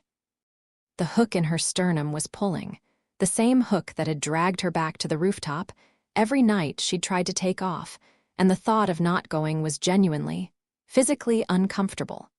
Which was, she realized, exactly why the stand-down was necessary. She'd known for weeks that her relationship with the mission had crossed from dedicated into dependent. Asuma had told her, her own body had told her. The obsessive quality of her attention, the inability to disengage, the way her entire emotional landscape had contracted to a single point, a window, a boy, a rooftop in the dark. These were symptoms she would have recognized instantly in someone else. In herself, she'd rationalized them as commitment. You're right, she said. The words cost her something, but she said them. Sarutobai's eyebrows rose a fraction. He'd been prepared for argument. You're right, she repeated. I need to stand down, not just for the evaluations, for me. She paused. But I want to tell him. I don't want to just disappear. He's had enough people disappear. Tell him, then step back. 2 weeks. She left the tower and walked across the village in the morning light. The streets were busy, market stalls opening, vendors calling, the ordinary commerce of a place that functioned despite its fractures. She passed the grocery store where Naruto bought his expired ramen and noticed, with a grim satisfaction, that the shelves had been rearranged. The oldest stock was in the back now. Someone had made a visit. She didn't know who, one of the Hawkage's other invisible operatives, maybe, or perhaps the shopkeeper had simply developed a conscience. Either way, the small victory was a brick in a wall she was building one piece at a time. She reached block 7, climbed the stairs. The hallway light was working. Daikichi had replaced the bulb, grudgingly, along with the stove and the ceiling and the heating valve. The building was still old and tired, but it was no longer hostile. The infrastructure of neglect had been dismantled. Not completely, but enough that a boy living on the 4th floor could take a hot shower and cook a meal and walk to his door without stepping through darkness. She knocked. The door opened. Naruto was dressed for school, orange pants, white shirt, backpack with the knotted strap. He'd been about to leave. His face did the thing it always did when he saw her, the flash of surprise, the check for reality, the grin. Kurenai, I'm gonna be late. Walk with me. She'd never walked with him before. The surveillance had always been conducted from above and behind, shadow and distance. Walking beside him, at street level in daylight, was something entirely different. She was visible. He was visible. They were visible together, a Jonin and the village pariah, walking side by side down the street, and every eye that tracked them was a data point in the political calculation Sarutobi had warned her about. She didn't care. She'd spent 2 months in the dark. The light felt good. I need to tell you something, she said as they walked. He'd taken the long route automatically, steering them away from the veterinary supplies store, and she'd followed his lead without comment. She'd address the route later, one thing at a time. Okay. His voice was careful. He'd heard that preamble before, and it had never preceded good news. I have to go away for 2 weeks, not away from the village, just away from you. My boss says I need to rest. He's right. I've been running pretty hard lately and I need to take care of myself. Naruto was quiet. They walked past the park, through the shortcut he used to avoid the commercial road, and the silence between them was a living thing, textured with the sound of footsteps and birdsong and the distant shouts of vendors. You're coming back, right? He said. Yes. You said that before. And I came back before. He thought about this. She could see the machinery working behind his eyes, the assessment, the calibration, the careful weighing of evidence against expectation. He'd been lied to before. He'd been promised things that never materialized. His trust was not given freely. It was earned in increments, and each increment was tested against a lifetime of evidence that people left. 2 weeks, he said. That's 14 days. It is. That's a long time. It's not that long. It's kind of long. He kicked a pebble. It skittered across the path and bounced off a fence post. Can I still leave drawings on the window? She smiled. I won't be there to see them. That's okay. I'll save them for you. I'll make a whole bunch. Like a pile, a mountain of drawings. You'll come back, and there'll be so many drawings you won't even be able to get in the door. I look forward to it. They reached the academy. The courtyard was filling with students, the morning bell 5 minutes away, and Kurenai stopped at the edge of the grounds. This was the boundary. Beyond it was his world, classmates, and instructors, and the complex social ecosystem of children learning to be ninja, and she didn't belong in it. Not yet. Maybe someday, when she had a genin team and a reason to be here that wasn't wrapped in secrecy. But not today. Naruto stopped too. He turned to face her, and for a moment the morning light caught his hair and turned it gold, and he looked like what he was, a small, bright, stubbornly alive human being standing at the edge of everything. Kurenai. Yeah, thanks for, everything. The blanket and the food and the everything. He scuffed his sandal against the ground. Nobody ever did that before, the everything thing. Her throat tightened. She swallowed past it. You're welcome. Now go to class. You're going to be late. He grinned, the real one, lopsided, eyes lit up, and turned and ran into the courtyard, backpack bouncing, already shouting a greeting at Kiba that was half insult and half invitation. She watched him merge into the crowd of students. A flash of blonde hair and orange pants among the darker colors, conspicuous and unapologetic, and she stayed until the bell rang and the courtyard emptied and the doors closed behind him. Then she turned and walked away, and she didn't look back, and it was the hardest thing she'd done in 3 months. The first day of stand-down was agony, not physical agony. Her body welcomed the rest with an enthusiasm that bordered on mutiny. She slept until noon, woke disoriented and guilty, and lay in bed for 20 minutes reminding herself that sleep was allowed. That she was, in fact, ordered to sleep. That the rooftop would be there in 2 weeks, and the Anbu covering her rotation was more than capable of detecting threats. The guilt didn't listen to logic. Guilt never did. She got up. She cooked breakfast, real breakfast, eggs and rice and vegetables, standing at her own stove in her own kitchen like a person who lived here instead of a ghost who haunted the place between missions. The food tasted strange. Not bad, just vivid. Her taste buds had apparently spent 3 months in a state of reduced function and were now making up for lost time. The eggs were aggressively egg-flavored. The rice was an event. She ate slowly. She washed the dishes. She looked at the clock, and it was 1:30 in the afternoon, and the day stretched ahead of her like an empty road, and she had no idea what to do with it. This, she realized, was the problem. Not the surveillance, not the danger, not the political maneuvering.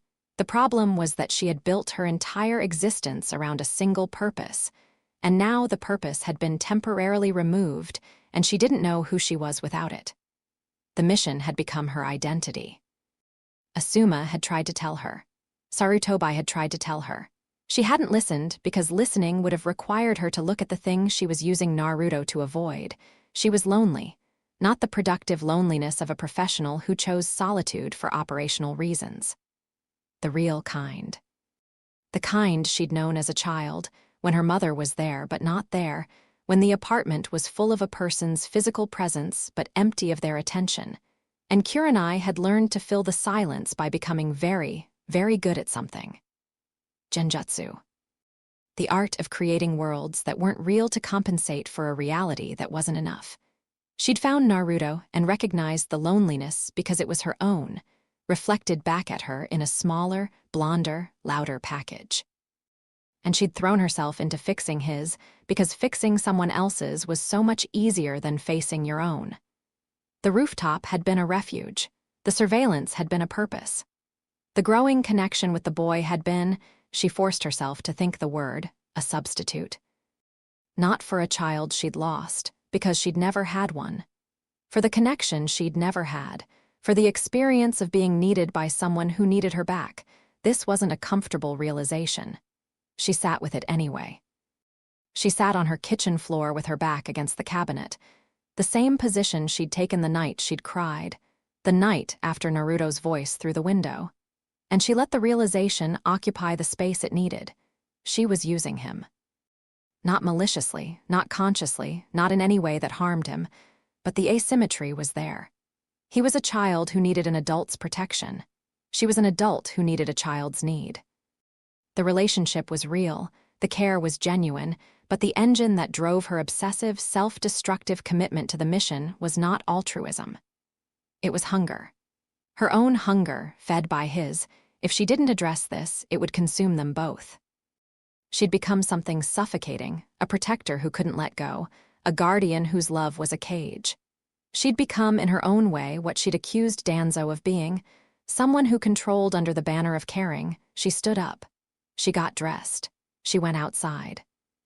The village was bright and busy, and she walked through it without purpose, without a route, without a destination.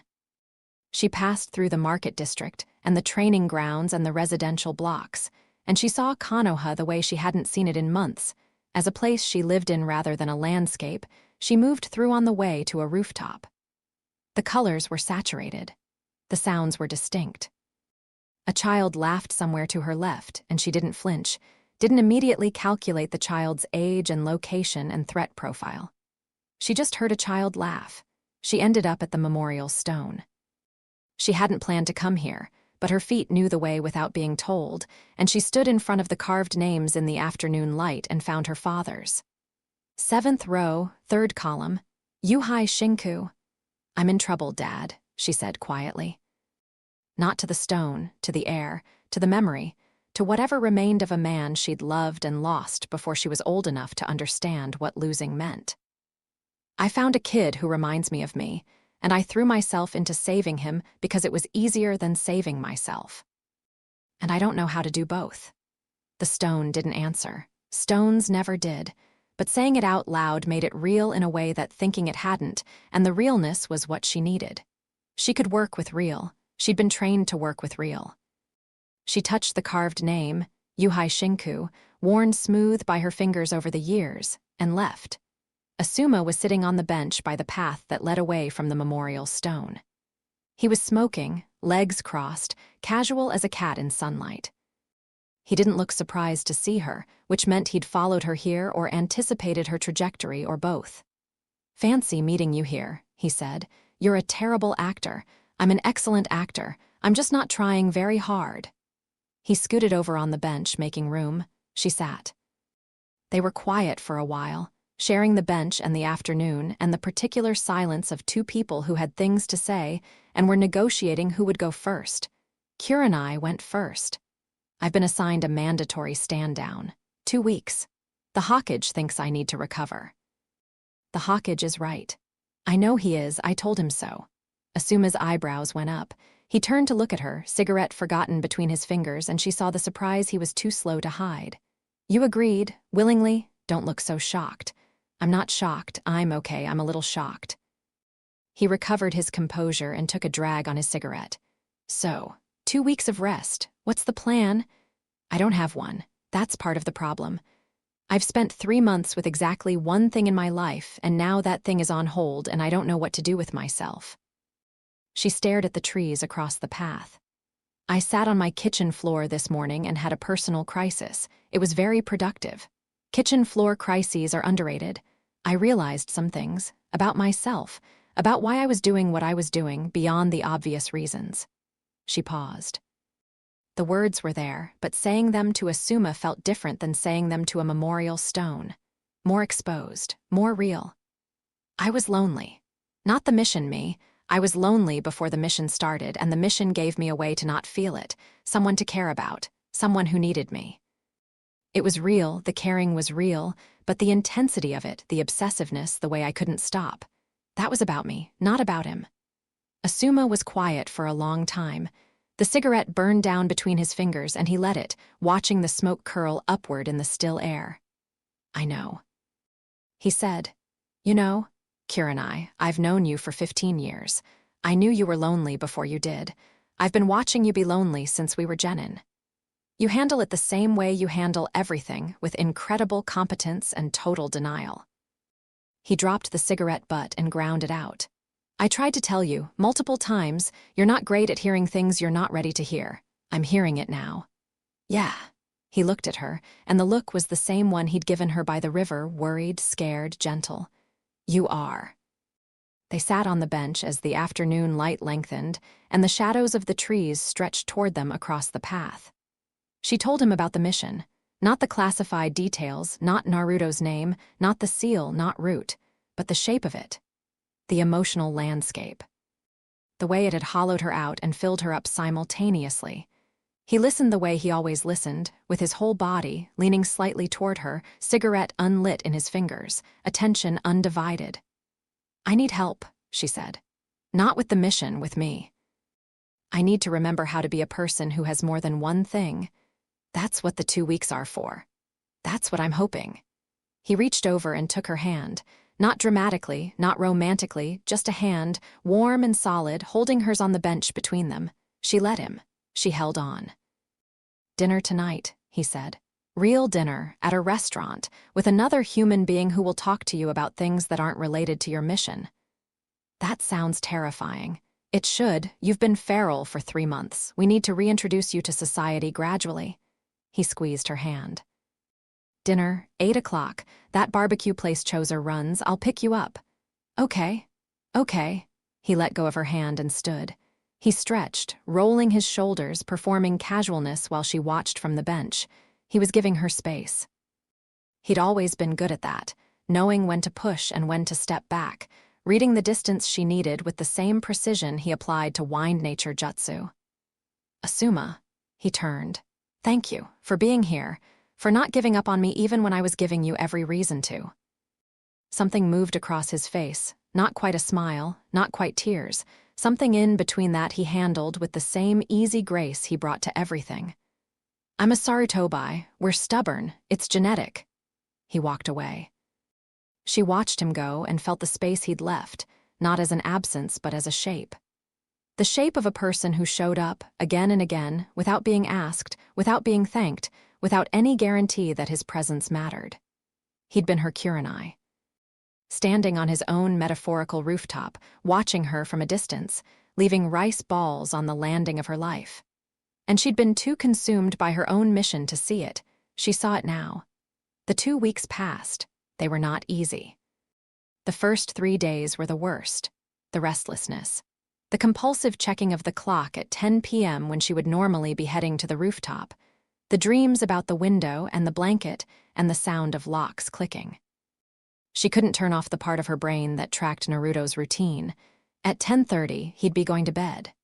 At 2:14, the pipes would groan. At 7:45, he'd leave for school, backpack with the knotted strap, 26-minute walk. She knew these things the way she knew her own heartbeat, and knowing them without being able to act on them was a particular kind of torment. She endured it. She ate meals at regular times. She slept in increments that gradually lengthened, 5 hours, then 6, then 7, then a miraculous 8 that left her feeling so rested she was suspicious of it. She trained every morning at the public grounds, rebuilding the edge that 3 months of neglect had dulled. Her response time improved. Her weight stabilized. Her chakra reserves, no longer drained by nightly genjutsu maintenance, filled to a depth she hadn't felt since before the mission began. She spent time with Asuma. Not just dinners, mornings, afternoons, the ordinary in-between hours that she'd surrendered to the mission. They trained together. They walked along the river. They argued about food and politics, and the relative merits of genjutsu versus Win-style ninjutsu. And the arguments were comfortable and familiar, and exactly what she needed. The friction of another person's perspective rubbing against her own. Reminding her that she existed in a world of other minds. She reconnected with Genma, with Hayate, with the broader circle of Jonin she'd withdrawn from during the mission. She attended a group dinner at the barbecue restaurant that lasted 3 hours and involved too much sake and a debate about whether Might Guy could actually open all 8 gates or was just bluffing. She laughed. She'd forgotten what her own laughter sounded like, and the rediscovery of it was like finding a piece of furniture she'd assumed was lost. On the 9th day, she went to the academy, not to surveil, not to watch from a rooftop. She walked through the front door, presented herself to the administrative office, and requested a meeting with Iruka Yumino. He was younger than she'd expected up close. The scar across his nose gave him the look of someone who'd seen combat, but his eyes were a teacher's eyes, patient, observant, carrying the particular weariness of a person who cared about children in a system that didn't always care back. "Yuhai Kurenai," he said, standing to greet her. "I've heard your name recently. Something about a welfare liaison position." "That's right. I've been assigned to Naruto Uzumaki." A flicker crossed Iruka's face, complex, layered, not easily categorized. She read guilt in it and defensiveness, and underneath both, something that looked like relief. "I'm glad someone is paying attention," he said carefully. "You've been paying attention, I've seen it." Another flicker. Surprise this time. "You've seen?" "I've been observing Naruto's daily routine for several months. That includes his academy experience. I've seen the way you interact with him. You're fair, you correct him without cruelty, you call on him in class." She paused. "You also keep him at a distance. You correct without warmth. You're fair to him the way you're fair to every student, but you're not kind to him the way you're kind to every student. There's a gap, and he feels it." Iruka's expression tightened. She watched him process the observation, the initial defensiveness, the urge to deny, and then, underneath, the recognition. He knew. He'd always known. "It's not intentional," he said. His voice was quiet. I'm not one of the people who I would never." "I know. You're not cruel, you're conflicted. You lost people to the Nine Tails. Your parents, looking at Naruto is complicated for you. That's human, that's understandable." She met his eyes. "But he's not the Nine Tails. He's a kid who raises his hand in class 3 times in 10 minutes because he's desperate for someone to acknowledge that he exists. And when you call on him once and correct him without smiling, what he learns is that trying isn't worth it." Iruka sat down. He didn't look away from her, and she gave him credit for that. Some people, when confronted with an uncomfortable truth, averted their eyes. Iruka took it straight on. "I know," he said. "I know he's not, I know. I look at him and I see my parents, and I see the Nine Tails, and I see this kid who just wants someone to notice him, and I can't untangle it.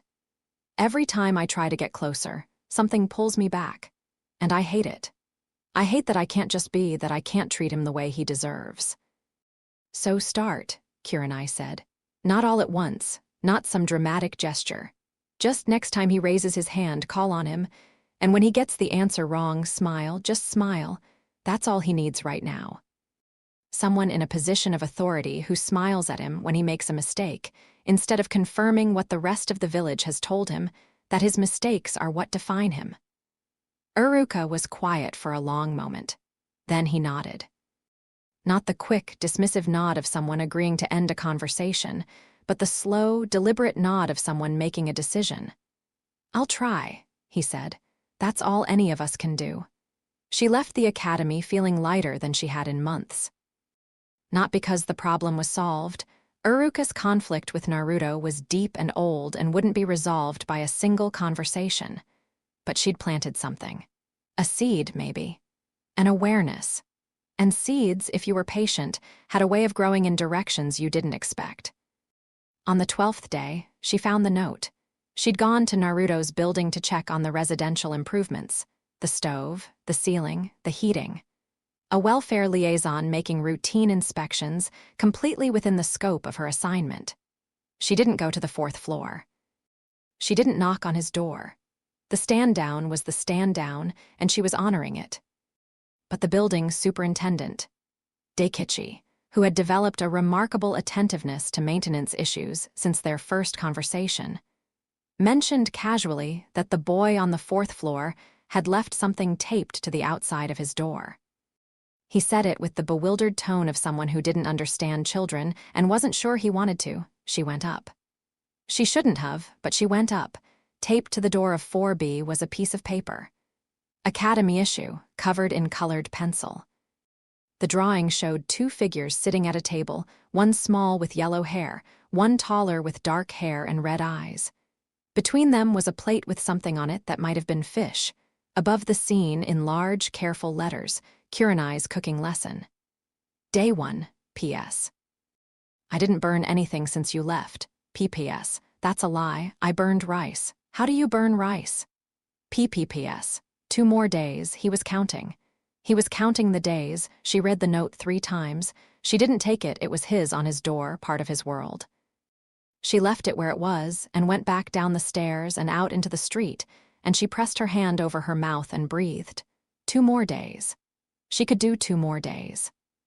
The 14th day came like any other morning, light through the curtains, the sound of the village waking, birds that didn't know or care about the significance of the date. Kurenai got up. She showered. She dressed in her Jonin uniform. She ate breakfast at her table slowly, tasting it. She went to the Hawkage Tower for her physical evaluation. The medical nin ran her through the standard battery, reflexes, chakra levels, cardiovascular output, stress markers. She passed everything. Not just passed, her numbers were better than her pre-mission baseline. The enforced rest had done what rest does when you actually allow it to work.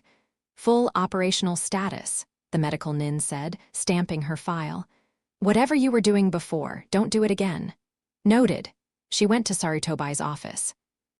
He was behind his desk, hat on, surrounded by paperwork that seemed to have multiplied in her absence. Your evaluations are clean, he said. You're reinstated as of this morning. Your surveillance rotation resumes tonight. Understood. What's the status of the second watcher? Anbu reports no route activity around Block 7 during your stand-down. The observation post on the water treatment facility has not been occupied. They pulled back. Temporarily. Danzo is recalibrating. The council ruling forced him to withdraw his visible assets. Maintaining surveillance after a formal ruling against relocation would be politically untenable. He'll resume, but through different channels. Less visible, harder to detect. Shui. No contact reported. He appears to have withdrawn as well.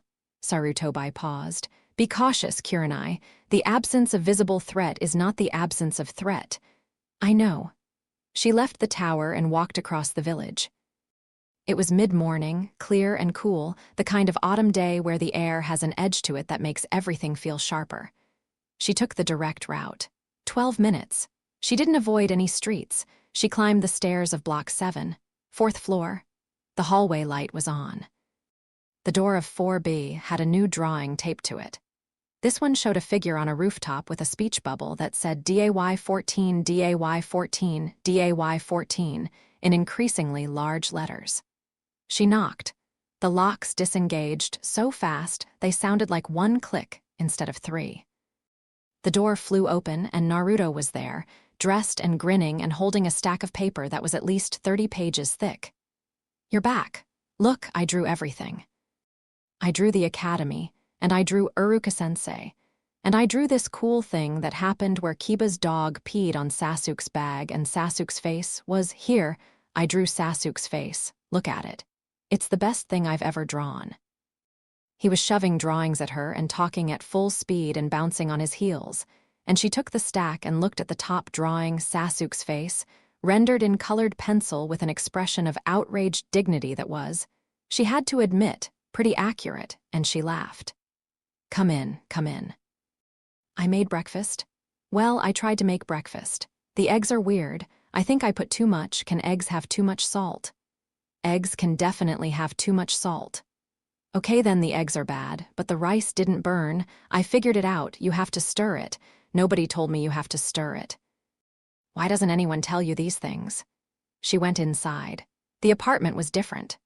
Not physically, the same small rooms, the same sparse furniture, the same window that overlooked the rooftops she'd haunted for months. But the feeling of the space had changed. There were drawings taped to the walls. his drawings, dozens of them, turning the bare surfaces into a gallery of colored pencil and imagination. The red blanket was on the bed, no longer hidden between the mattress and the wall but spread openly, a flag of something he no longer felt the need to conceal. And on the small table, 2 places were set: plates, chopsticks, glasses of water. An attempt at breakfast that was visually alarming but structurally present. She sat down. He sat across from her. He was still talking about school, about Uruka, who had been weirdly nice lately, and Naruto didn't know why, but he wasn't complaining. About a jutsu he was trying to learn that wasn't working. About a dream he'd had where he was Hokage, and everyone in the village had to eat ramen for every meal by law. She ate his terrible eggs and his unstirred rice, and she listened to him talk. And the morning light came through the window and fell across the table between them. And for the first time in months, she felt something she'd forgotten the name of. It wasn't the fierce, consuming, almost painful intensity of the rooftop vigils. It wasn't the desperate need to protect, to intervene, to stand between this child and the world. It was quieter than that, simpler. The feeling of sitting across from someone you cared about in ordinary light, eating ordinary food, having an ordinary conversation. The profound, unremarkable gift of presence. "Kurenai," Naruto said, pausing mid-sentence. "Yeah, you look different. Different how?" He tilted his head, considering.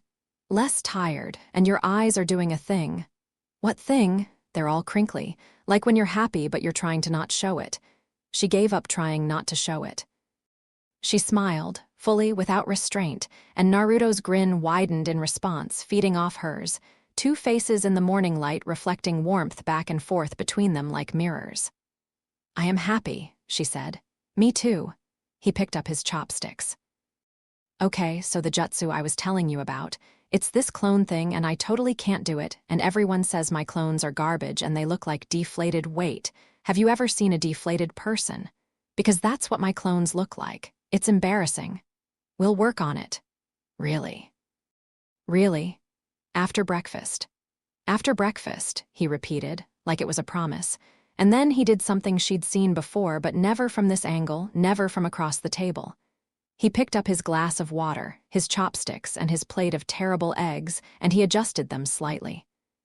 Centering them, making his place setting neat, deliberate, intentional, he wasn't eating alone. He wanted it to look right. She adjusted her own place setting to match, centered the plate, straightened the chopsticks. It was a small gesture, meaningless to anyone watching, but Naruto saw it and his eyes went bright and he ducked his head, and for a moment the grin was gone, replaced by something softer, something that was trying very hard not to be tears.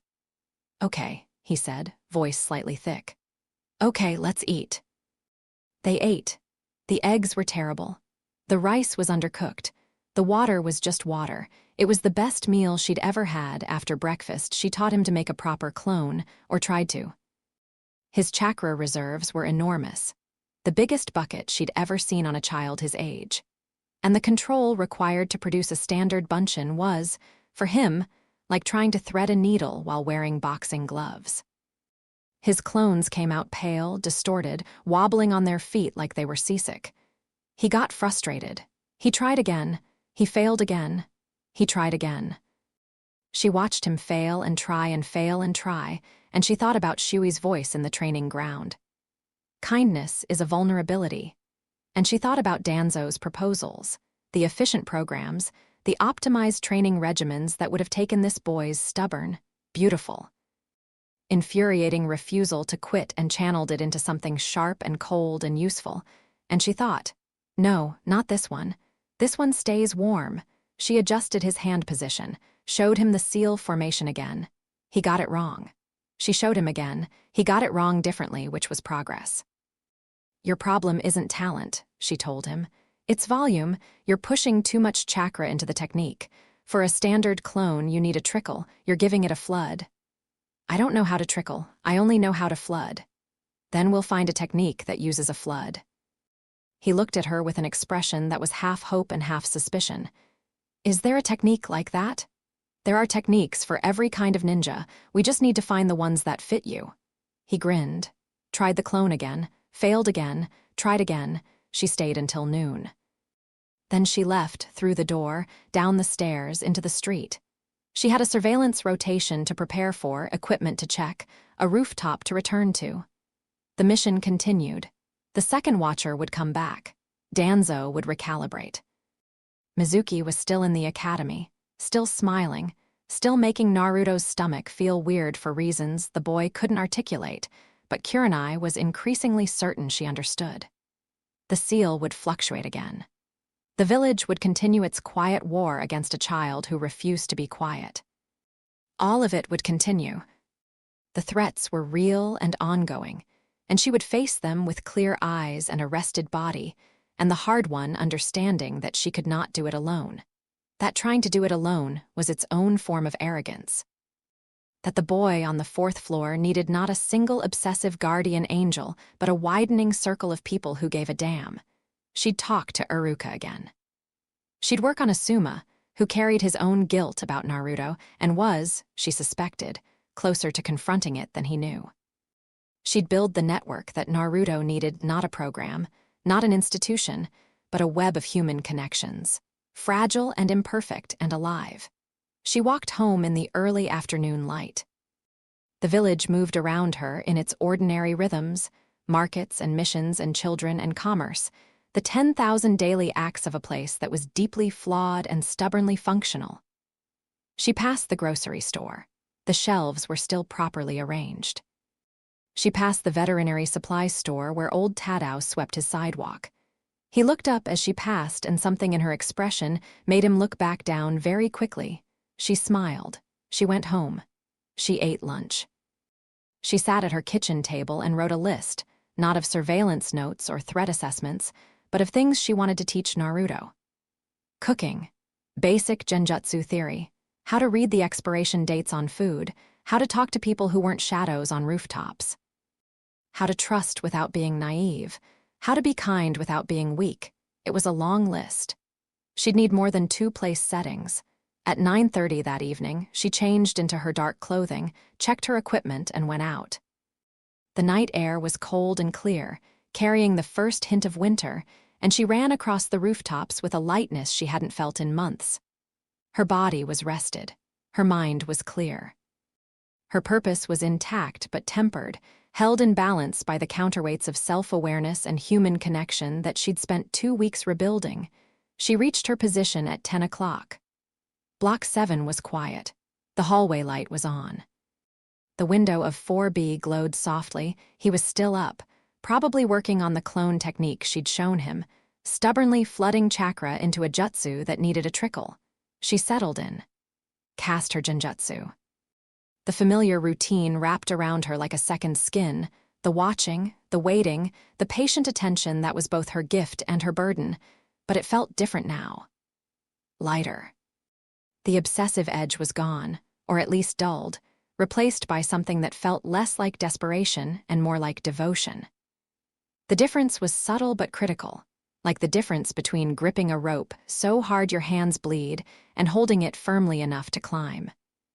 At 10:40, the light went off. She heard the locks click 1, 2, 3, the mattress springs creaked. The night settled.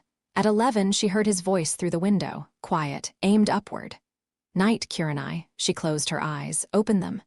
Good night, Naruto. She whispered, too quietly for him to hear, too quietly for anyone to hear. But she said it.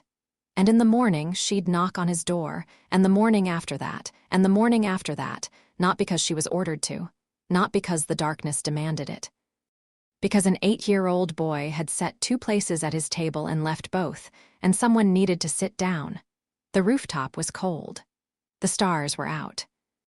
And somewhere in the building below her, under a red blanket that still smelled faintly of the land of iron, a boy who made ramen for shadows was sleeping safely. And Kurenai Yuhai kept watch, not as a ghost, not as an obsession, not as a broken woman filling a void with someone else's need. As a guardian, clear-eyed and steady, present in the dark, ready for the light. And when dawn came, pale gold spilling over the Hokage monument, painting the village in the colors of a new day, She climbed down from the roof, walked to the front door of Block 7, climbed the stairs to the 4th floor, and knocked. 1, 2, 3. The door opened. Kurenai. Okay, so I tried the clone thing like 40 more times last night, and I think I almost. Show me over breakfast. Deal. I made rice. I stirred it this time. Progress. Right. She went inside. The door closed behind her. The locks didn't click. He left them open because she was here and the morning was bright. And for the first time in his life, Naruto Uzumaki didn't need to lock the world out. He had someone to let in.